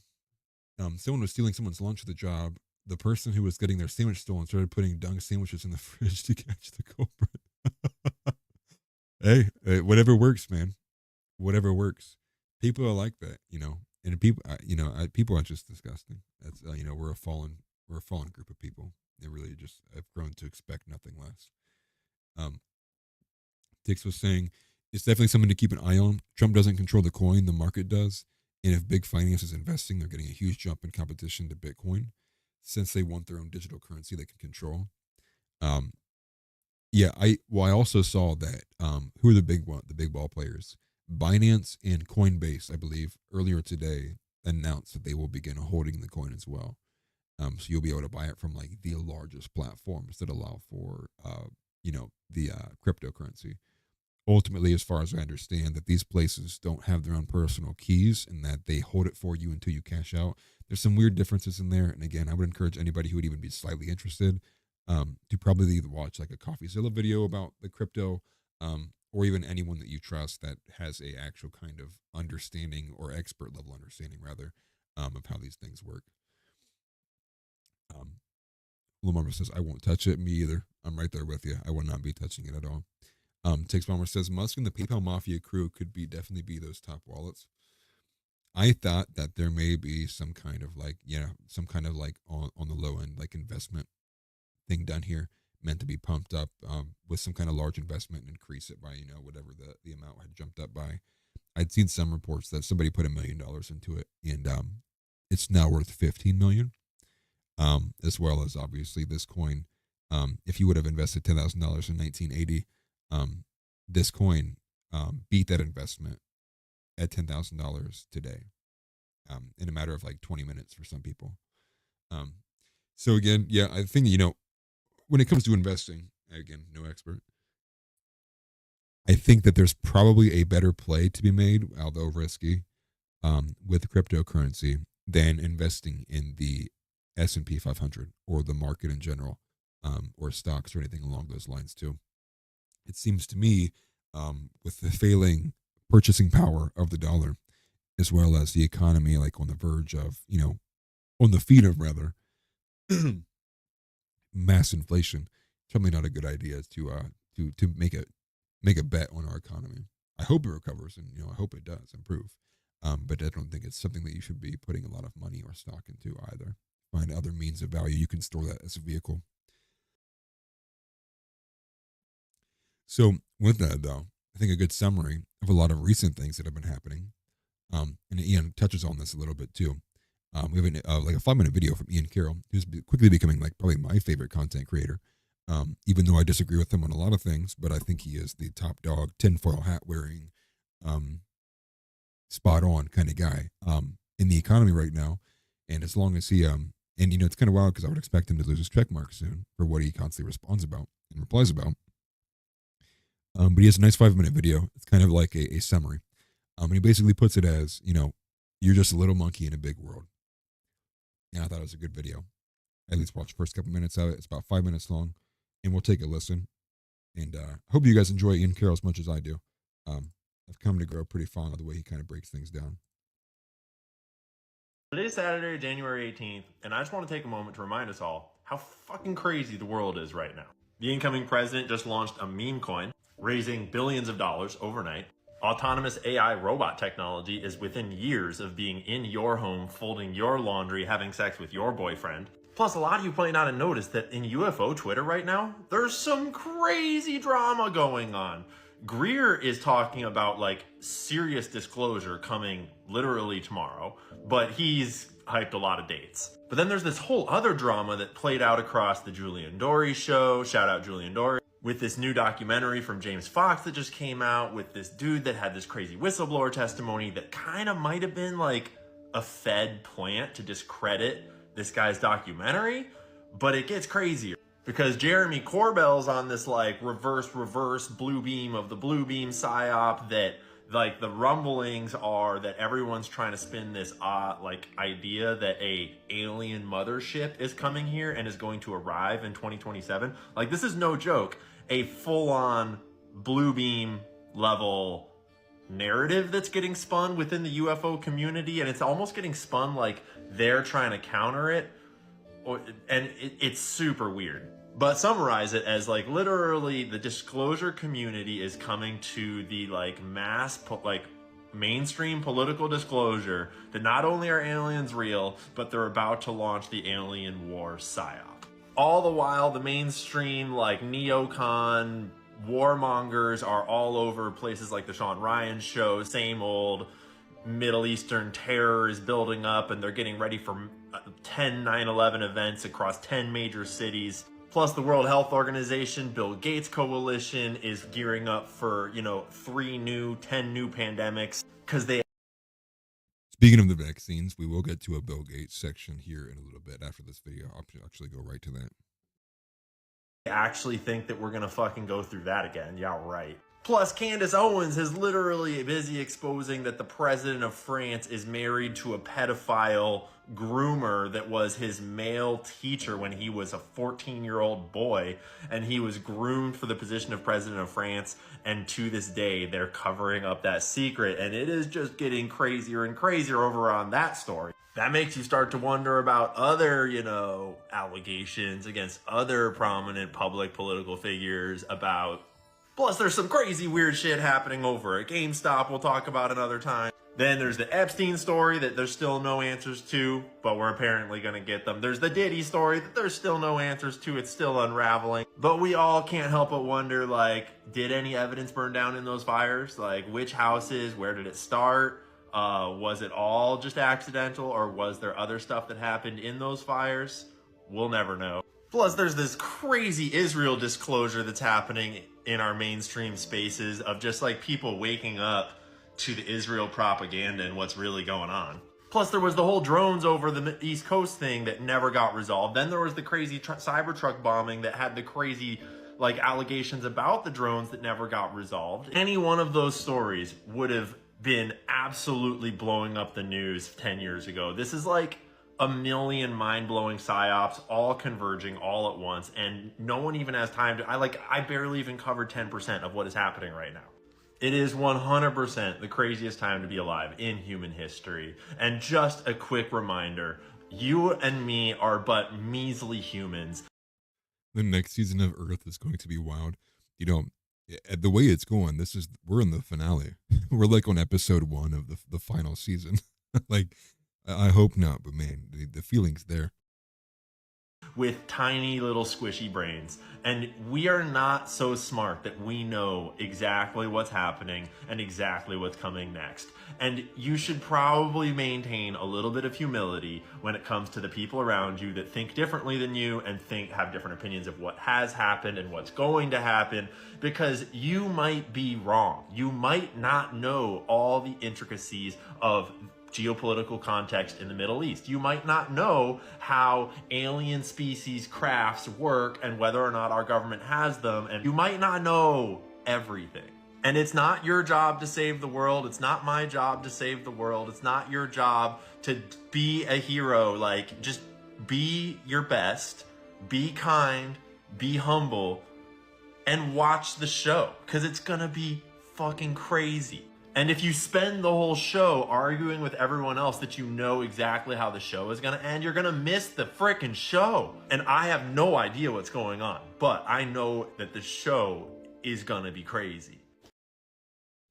I, too, have no idea what is going on. I think most people are going to feel that way, especially over the last couple of months. He's definitely right on. I think one of the smartest things you can say is, I know nothing. I am but a grain of sand in a massive world. Um, our understanding of this world as well as the way it operates, the first, second, third, fourth dimension, everything, um, ultimately is it's hard to even be able to say confidently that you have a grasp on even few smaller specific niches, let alone the entire organization of things outside of the realm of just knowing who created it and the purpose of which it was created, as our Bible tells us. And I wanted to go to this comment here from Tixon where it says, the Fisher tabular standard proposed decades ago could fix the standard issue we have. The petrodollar, gold standard, digital currency, etc., are all extremely flawed standards of value. I actually don't know what that is. Maybe an old man for a second and write that down on my notepad here. I'll look that up later on. I probably should have an idea of what that is. The Fisher tabular standard. Interesting. Okay. I appreciate the insight, brother. Now get back to some here. Chadwick said he had a coworker that asked him a few years back if he knew what Project Bluebeam was. He did. We have been best friends ever since. It's funny. A whole new cast for the show. 2025 has already had a year's worth of events in 2 weeks, so yeah, shit's gonna get wild. Yeah, it's definitely heading that way. So as we near on the close to getting the 2 hour mark, the two things I did want to cover here, well, three things actually. I'm gonna cover all of them probably. We'll definitely start with the Bill Gates aspect. So let me get rid of some of these tabs here as well. Eliminate these out so I don't burn my computer up. This is from AF Post, and this is the quote here from AF Post says that Bill Gates says that Trump is excited about fast tracking vaccines and that he's impressed with the president-elect after a 3-hour meeting. It's, man, not looking good so far. I mean, just on that, on its face of that quote, again, these people need to be in prison. The Zuckerbergs, the Bill Gates, the Faucis. The longer that we play this game of making friends with people who have done such evil things, the longer that we jeopardize every ounce of a sane and civilized future, and the closer we teeter on the edge of becoming the dystopia that many of our ancestors feared would happen if things got out of control. So we'll go ahead and take a listen to this clip here, and we'll hear Bill Gates say it for himself. Yeah, I had a chance to go have a long and actually quite intriguing dinner with him. What did you discuss? What was intriguing? Well, we touched on a lot of things. It was over 3 hours. To my surprise, it was, just he and I, his chief of staff, Susie Wiles, and the person who helps manage things for me, Larry Cohen. So the four of us sat there, and it was quite wide-ranging. Global health's the area that I work in, and such amazing things have happened and can happen there. I spoke a lot about HIV and that the foundation's literally working on a cure for that. We're at an early stage, and so he, in the COVID days, accelerated the vaccine innovation. So I, was asking him if maybe the same kind of thing could be done here, and we both got, I think, pretty excited about that.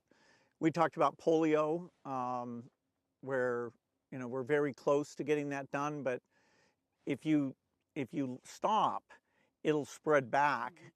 And so I explained why it's been tough in Pakistan, Afghanistan. We've had cases show up in Gaza. We have cases in Africa, and he was fascinated to hear what he could do to maximize the chance that during the next 4 years that incredible milestone will be achieved. I felt like he was energized and looking forward to helping to drive innovation. I was frankly impressed with how well he showed a lot of interest in the issues I brought up.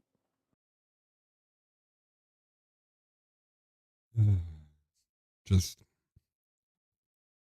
sadness, dude. Like, yeah, the big sad.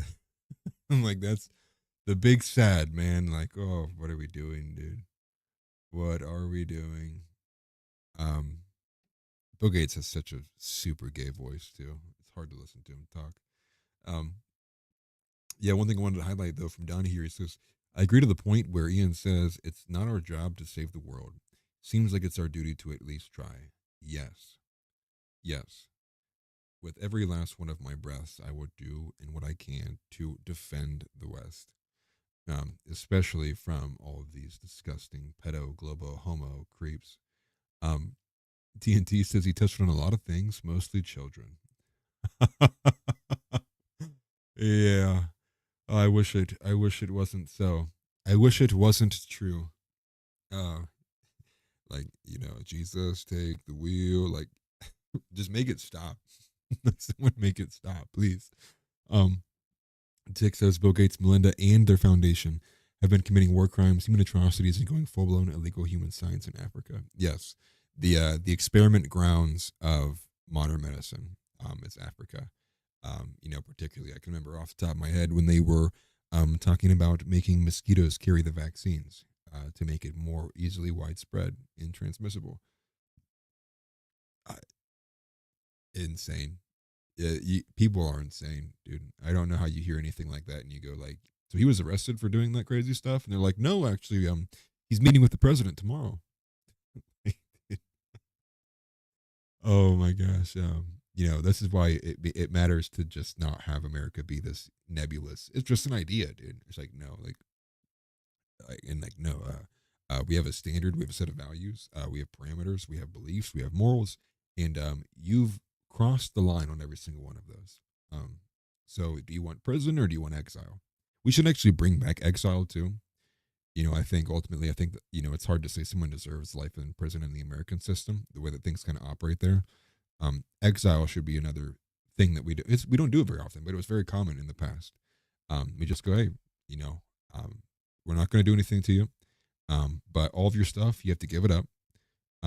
We don't recognize your citizenship anymore. You're exiled. Yeah, leave this country. Now, you'll have 24 hours, and if you're still on these grounds, you will be targeted on site. Get out. I think we got to bring stuff like that back. House says there's already a polio vaccine. Donnie says they don't want to be allies with these people. It's gross. Some of them are probably actually demons. Yes. TNT says, why don't these philanthropists work on Baltimore schools where there are only 12 kids and 84 schools did math? Oh, that's so bad. And I've seen a lot of stuff coming out of Baltimore, like Baltimore being really, really bad in terms of its education. And on a lot of different metrics too. If people remember, that's where Scott Pressler started his Clean Up America stuff, because Baltimore was just like literally covered in trash. So he found it pretty easy. Like he said, it would take him 24 hours to do like a block. I think that episode, one of his first ones with his appearances in public, was on Tim Pool's show, where he explained like just how dirty the city of Baltimore is, and they've kind of just like given up on it as well. Tix Bomber says no, they actually gave him $2 billion grant to further his research. Yeah. They're like, oh, dude, that's crazy. That sounds like highly illegal. How much money do you need? Dude, it's so pathetic. Banished. Yeah, right, exactly. Just try that somewhere else. Just not here. Then never come back. Actually, like never. Send them to Australia. Yeah, it's. I think honestly, it's like you just take them to the border with nothing, and you just go, hey, okay, you're on your own, man. Like, good luck. Here's the clothes on your back. Your passport has been burned. You have no citizenship anywhere. Hopefully Canada takes you. Where do you want to go? We'll take you to the Canada border, or we'll take you to the Mexican border. Your choice. Never come back. Institutions eventually become exactly what they are supposed to change. That's also because there is some extraordinary force from Satan that is a subversion force that ultimately works nonstop and is protected by some of the biggest players in all of mainstream politics on both sides. It seems to me that we can always call out evil to a certain point, and then it's like that's it. It's kind of like it drops there, right? And we got to reclaim institutions. You see how like the woke left, obviously, it's hard to even say that without sounding like a Con Inc. idiot myself. But when progressive values take over, they obviously like treat it as a religious institution, right? Like they hire their own, they only kind of promote their own. It's like say the line like women can be men, and it's like okay, you're in. Um, Same thing's got to go for like the Christianity aspect too, for Christian nationalism. Um, you got to be able to say like this is good and this is evil, good, bad. It's not a matter of like following a principle of like, well, we don't want to do what they did. It's like, no, same thing's going to happen again. Evil works tirelessly, endlessly. It will never stop. It works as hard as it possibly can. It works while you're sleeping. You could never work as hard as evil. So it requires an amount and corroboration and collectivization of people to hold the line and say, okay, we will do things and put things in place that prevents this. That's why I said on the spaces yesterday, I'm someone who I don't want to see Vivek Ramaswamy hold a position of power in this country, not until he repents and turns to the Lord Jesus Christ and can swear in the Bible and say, I'm a Christian man. I don't want people who are not Christians holding positions of influence in this country. I'm so tired of this idea of like, we don't need to have religion. It's like, it's not that. Like, that's not even the philosophical framing of what it is. It's a matter of which religion do you want in power? Not if or no, it's which one. And you saw that. I mean, American flags were replaced at a rate I've never seen before for rainbow flags. We had blasphemy laws put in place. An individual that I spoke with in DMs from the famous story of the kid who was 19 years old, and forgive me because I forget his name, but I talked to him not too long ago, where he burned out on the rainbow flag. And like he's facing charges. I mean, they were trying to up the charges and radicalize the charges to like some kind of felony, like felony transgression. I can't remember what they were trying to pin him on, because the kid saw the rainbow flag, which is an obviously smear and mockery of God's promise to never flood the earth again. And they've used it as a banner, as a shield of gay homosexual pride, along other things that kind of fall under that banner. He burned out on it, destroyed the demonic idol of which it was painted on the road, and he's being held to justice as if he has blasphemed against the great God of gay. You have to institute the morals in which you believe in, and again, a lot of this goes over people's heads ultimately because there is a large misunderstanding of a lot of what the original founders of this country wanted it to be.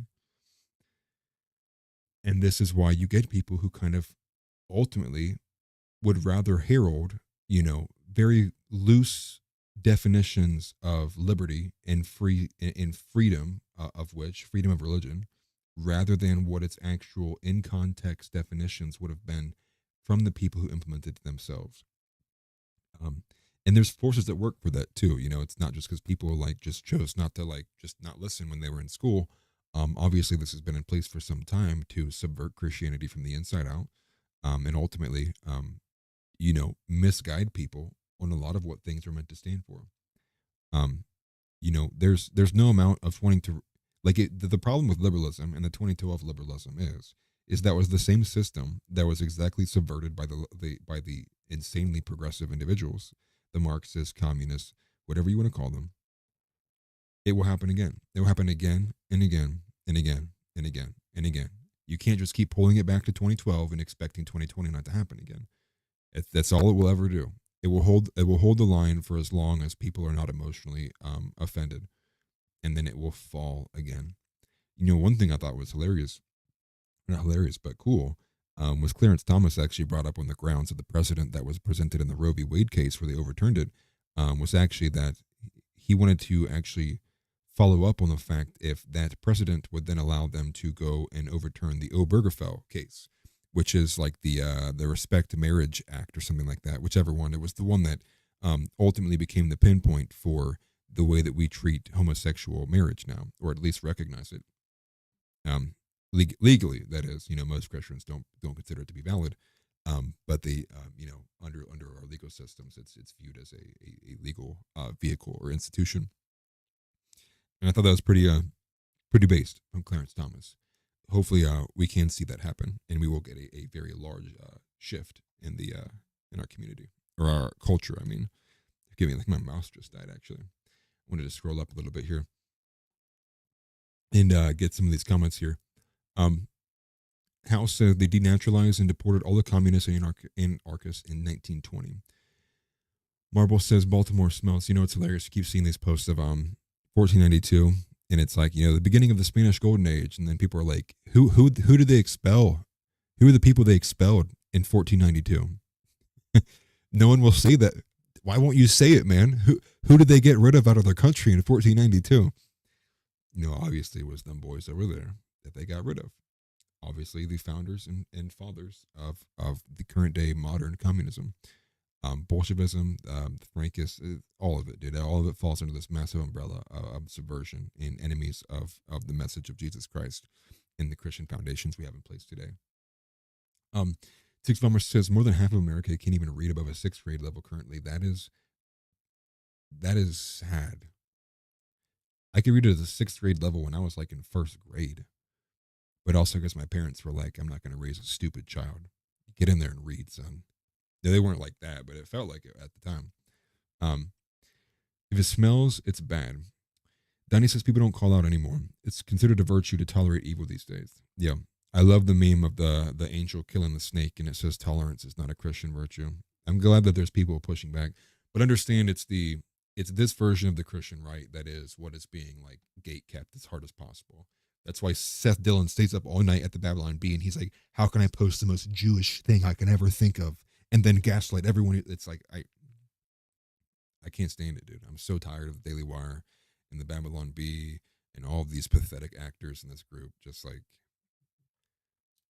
I am begging people open their eyes. Like I'm just like begging. I'm going to probably start like praying about it daily, that people just like see these bad faith actors for who they are and who they actually really work for and what their actual kind of value and structure set is, because it ain't Christianity. It's like I don't even know what it is. I won't make claims on that. All I know is it ain't what I believe, and that's all I really need to know. TNT says, how's it in the 1700s people could write so eloquently? Now 250 years later, we can't even read basic literature. Right. It's because, again, whatever power you want to say it is, we at least can all recognize the concerted effort there has been to dumb down people, to make families worthless, to pit children against parents and parents against children, sibling against sibling, husband against wife. A concerted effort to make people retarded. I mean, like, not even just like, oh, slow them down a little bit. I mean, make them retarded. Teachers suck. The pay system, and that's a portion of it as well, but like the whole education system sucks.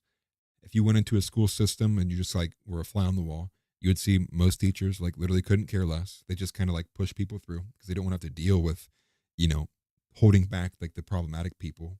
There's just like no way, kind of like really good way to like organize or structure that system. It's just the disruption in the classroom. So they're like, yeah, you got an A on your final exam. No idea how you did it. Get out of my classroom, please. Because I don't want to deal with it. And the atomization of all of this, right? All of this has been a concerted effort. You can see that.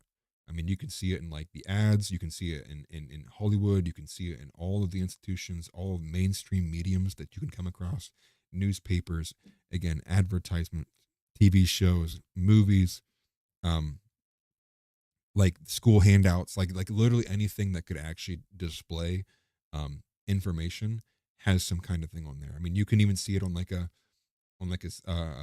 certain like school handout about like, you know, this is like what we do to prevent, you know, sexual violence, and it's always going to be a difference of the races. It'll have a white guy and some Indian woman on there, like all of these things, right? All of it is done in a way to be extremely subconscious level, low vibration waves to just kind of destroy all that is good and all that is holy. Tick says, oh, forgive me, I soared right past it. Come on now. Man, flew right past it. Okay, he says, I'm still not sold on having ties to Soros. Not saying that he does, but he just easily could with the whole Harvard thing. Yeah, I'm really kind of over the entire like elitist class. Like, I don't care anymore. I'll say this again. Like, our administration or government would go 100 times tenfold 180 to being a better place. If I went to a Trump rally, not even joking you, I just closed my eyes and I was just like, that's the president, that's the vice president, that's the Secretary of Defense, we'd have an instantly better government. This whole population or popularity contest, and just like who can be the more gay person online and who can appease the most like blacks, and it's just like it's so gay, dude. It's just like you get the worst people in there, dude, who have like no backbone, no spine, and their morals are just they're just safe. They're just, you know, just safe. Yeah, they did try to call it a hate crime, doing the burnout. Yeah, 10 years. He was facing some kind of ridiculous crime, right, for burning out on the street. It's like a blasphemy law they're treating it as. Tick says, you know, gay marriage is a sham when they had to word salad it into domestic partnership verbiage. Right, they didn't want the civil unions. They wanted to infiltrate the religious institution of marriage and then have the state uphold it when knowing that no church would. Chadwick says the long march through the institution wasn't just a slogan, but a mission statement from a Marxist named Rudy Dushkev. I think that's how you say that. Taken from Gramsci. Their mission, intellectual takeover of a society, right? And it was a long-term goal. A lot of these things were done over a very long period of time. Like they planned this out. They knew they couldn't win the war on a short-term scale. They had to make it long-term. They had to go after children. They had to deeply root seeds into the society in which they wanted to corrupt. And that's why it's very important that Christians look forward to thinking about how can we plant seeds for a long-term version of our own takeover and fight back in that same kind of format. Because otherwise you're just going to lose. Doing all the short-term, just doing all the short-term versions of it, you just, unfortunately, you're going to fall short, because just being a short-term reactionary isn't a good long-term solution to deeply unroot out all the degeneracy. It's good for issue to issue to issue for forming arguments, but it's not good for actually literally rooting out the problem and de-weeding it and just eliminating it entirely. And that should be the goal. It's like eliminating it so to the degree in which it cannot even come back to form or in shape without being easily recognizable by the majority of people who had been, violated by it for whatever degree. Danny says, what books were they burning? I know, another burning question that many people don't ask. No pun intended. Then he says, once you decide to push back against evil, whenever it decides to show itself, you quickly realize how much people will attack you for it. Correct. Right. It's actually one of the only ways you can tell you're actually doing something in the right direction, is if you're being attacked for saying something that is so simply good and honest. And then people scream at you. You're like, okay. By your reaction, I have judged that my action has been dutifully heard. Marvel says, I hear you loud and clear. Tick says, dumb and unhealthy equals easily controllable and passive livestock. I mean, citizens, yes. Give them breads and circuses. As much as I love football, right? I grew up playing it. It ultimately won't take the dominant, what my attention goes to, over things like politics. But I do think a lot of people do have a great point when they bring up just how many men are utterly out of shape, incompetent, fat slobs, who their greatest enjoyment in life is not hanging out with their wife or their children, but watching other grown men who could easily annihilate them in a 1v1 on the street play a game of football or basketball. And that, I think, is one of the most disgusting things about society. It's ultimately one of the reasons why I go to the gym, is because I hate having competition. I hate feeling like there could be any moment in which, if someone were to come after my wife or child, that I would not be able to do something in my defense. Ultimately, one of my strongest, most ardent goals is to be able to take the final breath of any individual were they to threaten mine or my wife, my family, anything like that. And I mean that wholeheartedly. And I think that should be many men's goals.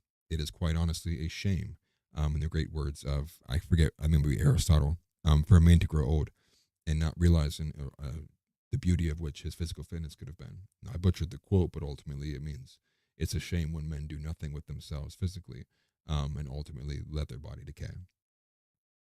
Go back up here on some of these. I keep scrolling way past everything.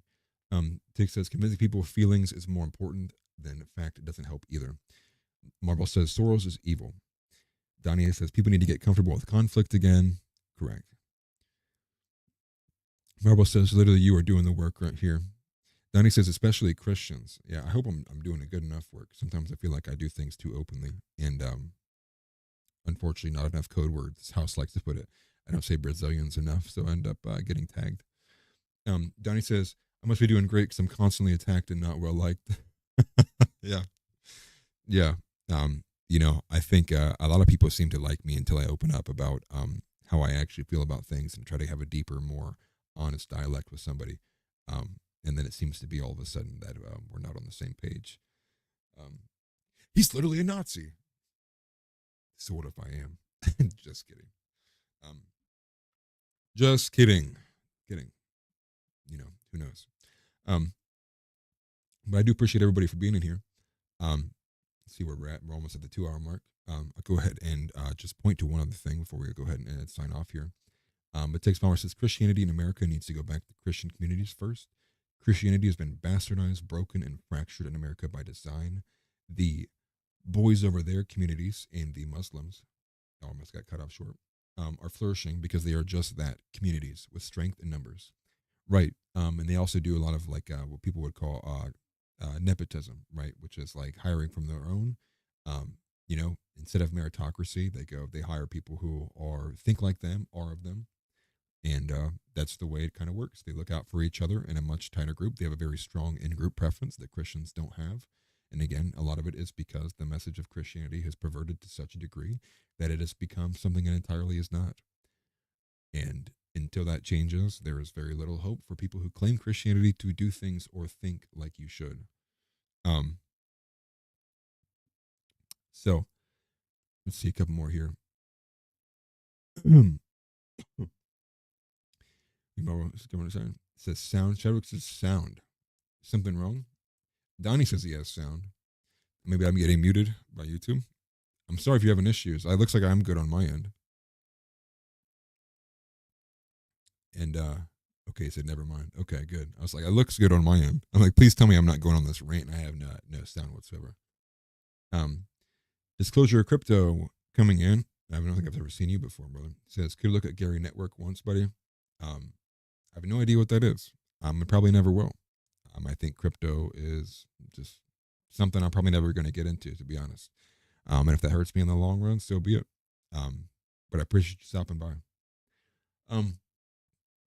With that, though, one last thing I wanted to go to before we sign off here for the day, which would just be Candace going hard, very hard. He gets Emmanuel Macron and his supposedly trans wife. Allegedly, Emmanuel, I know you're going to be trying to suing people with your early life history. Please don't do that to me.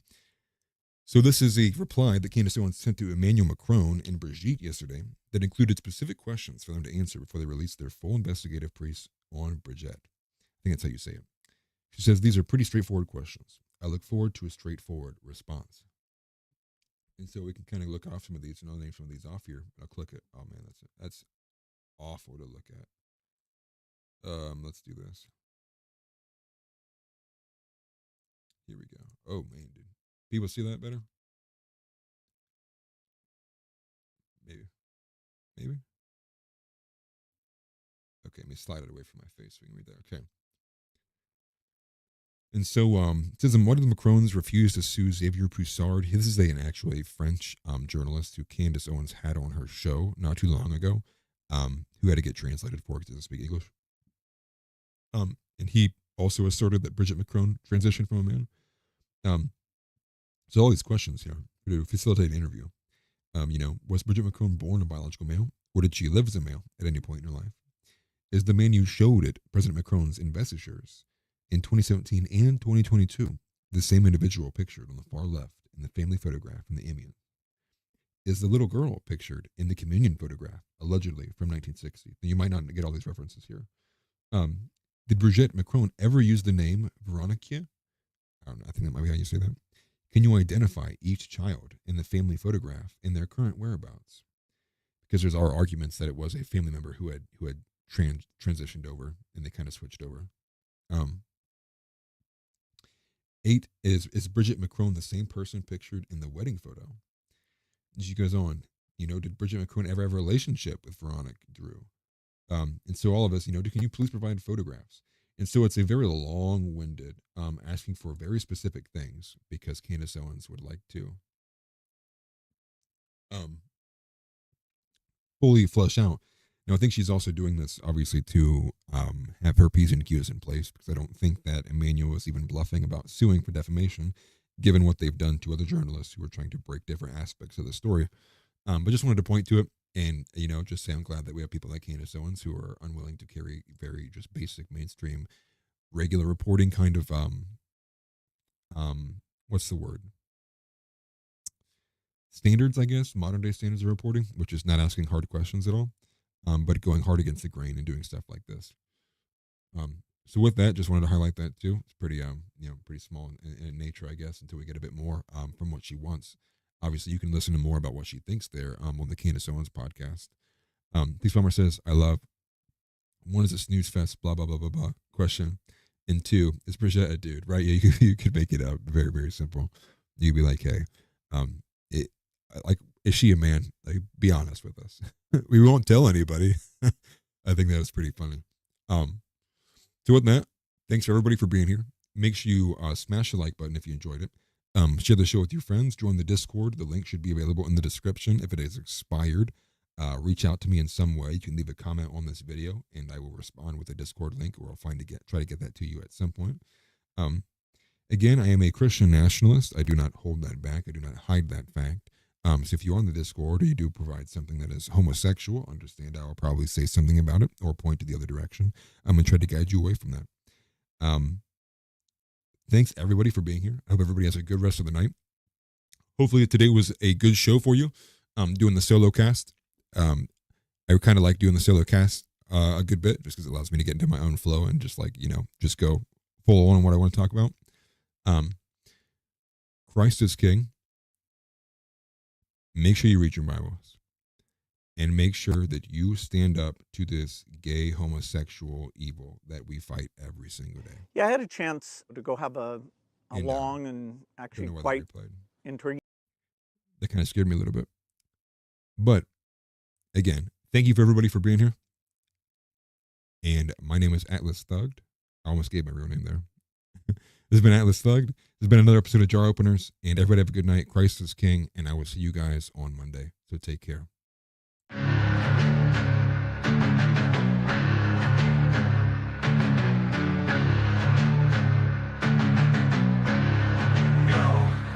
It's war world and Atlas Thugged. We here to bring the truth. Jar open this podcast. We breaking through the fake news. They try to silence us, but we will be subdued. We're bearded alpha males here to save the youth. Spitting fire on the mic with the bass Christian takes. Exposing the lies, keeping the demons at bay. We ain't afraid to speak up. We won't be swayed. Jar open this podcast where the truth is laid. Jar openers, cracking open the lies. We're rolling Atlas Thugged. We're here to rise. Bearded alpha males saving the youth from the godless demons, spreading the truth. We ain't playing games, we're on a mission to awaken the masses with our intuition. Pulling out the corruption with no inhibition. Jar open this podcast, sparking a revolution. We're not afraid to stand tall in a world full of deceit. We're the voice of reason, bringing light to the street. Keeping it real, never missing a beat. Jar open this podcast where the truth meets the heat. Jar openers, cracking open the lies. We're rolling Atlas Thugged, we're here to rise. Bearded alpha male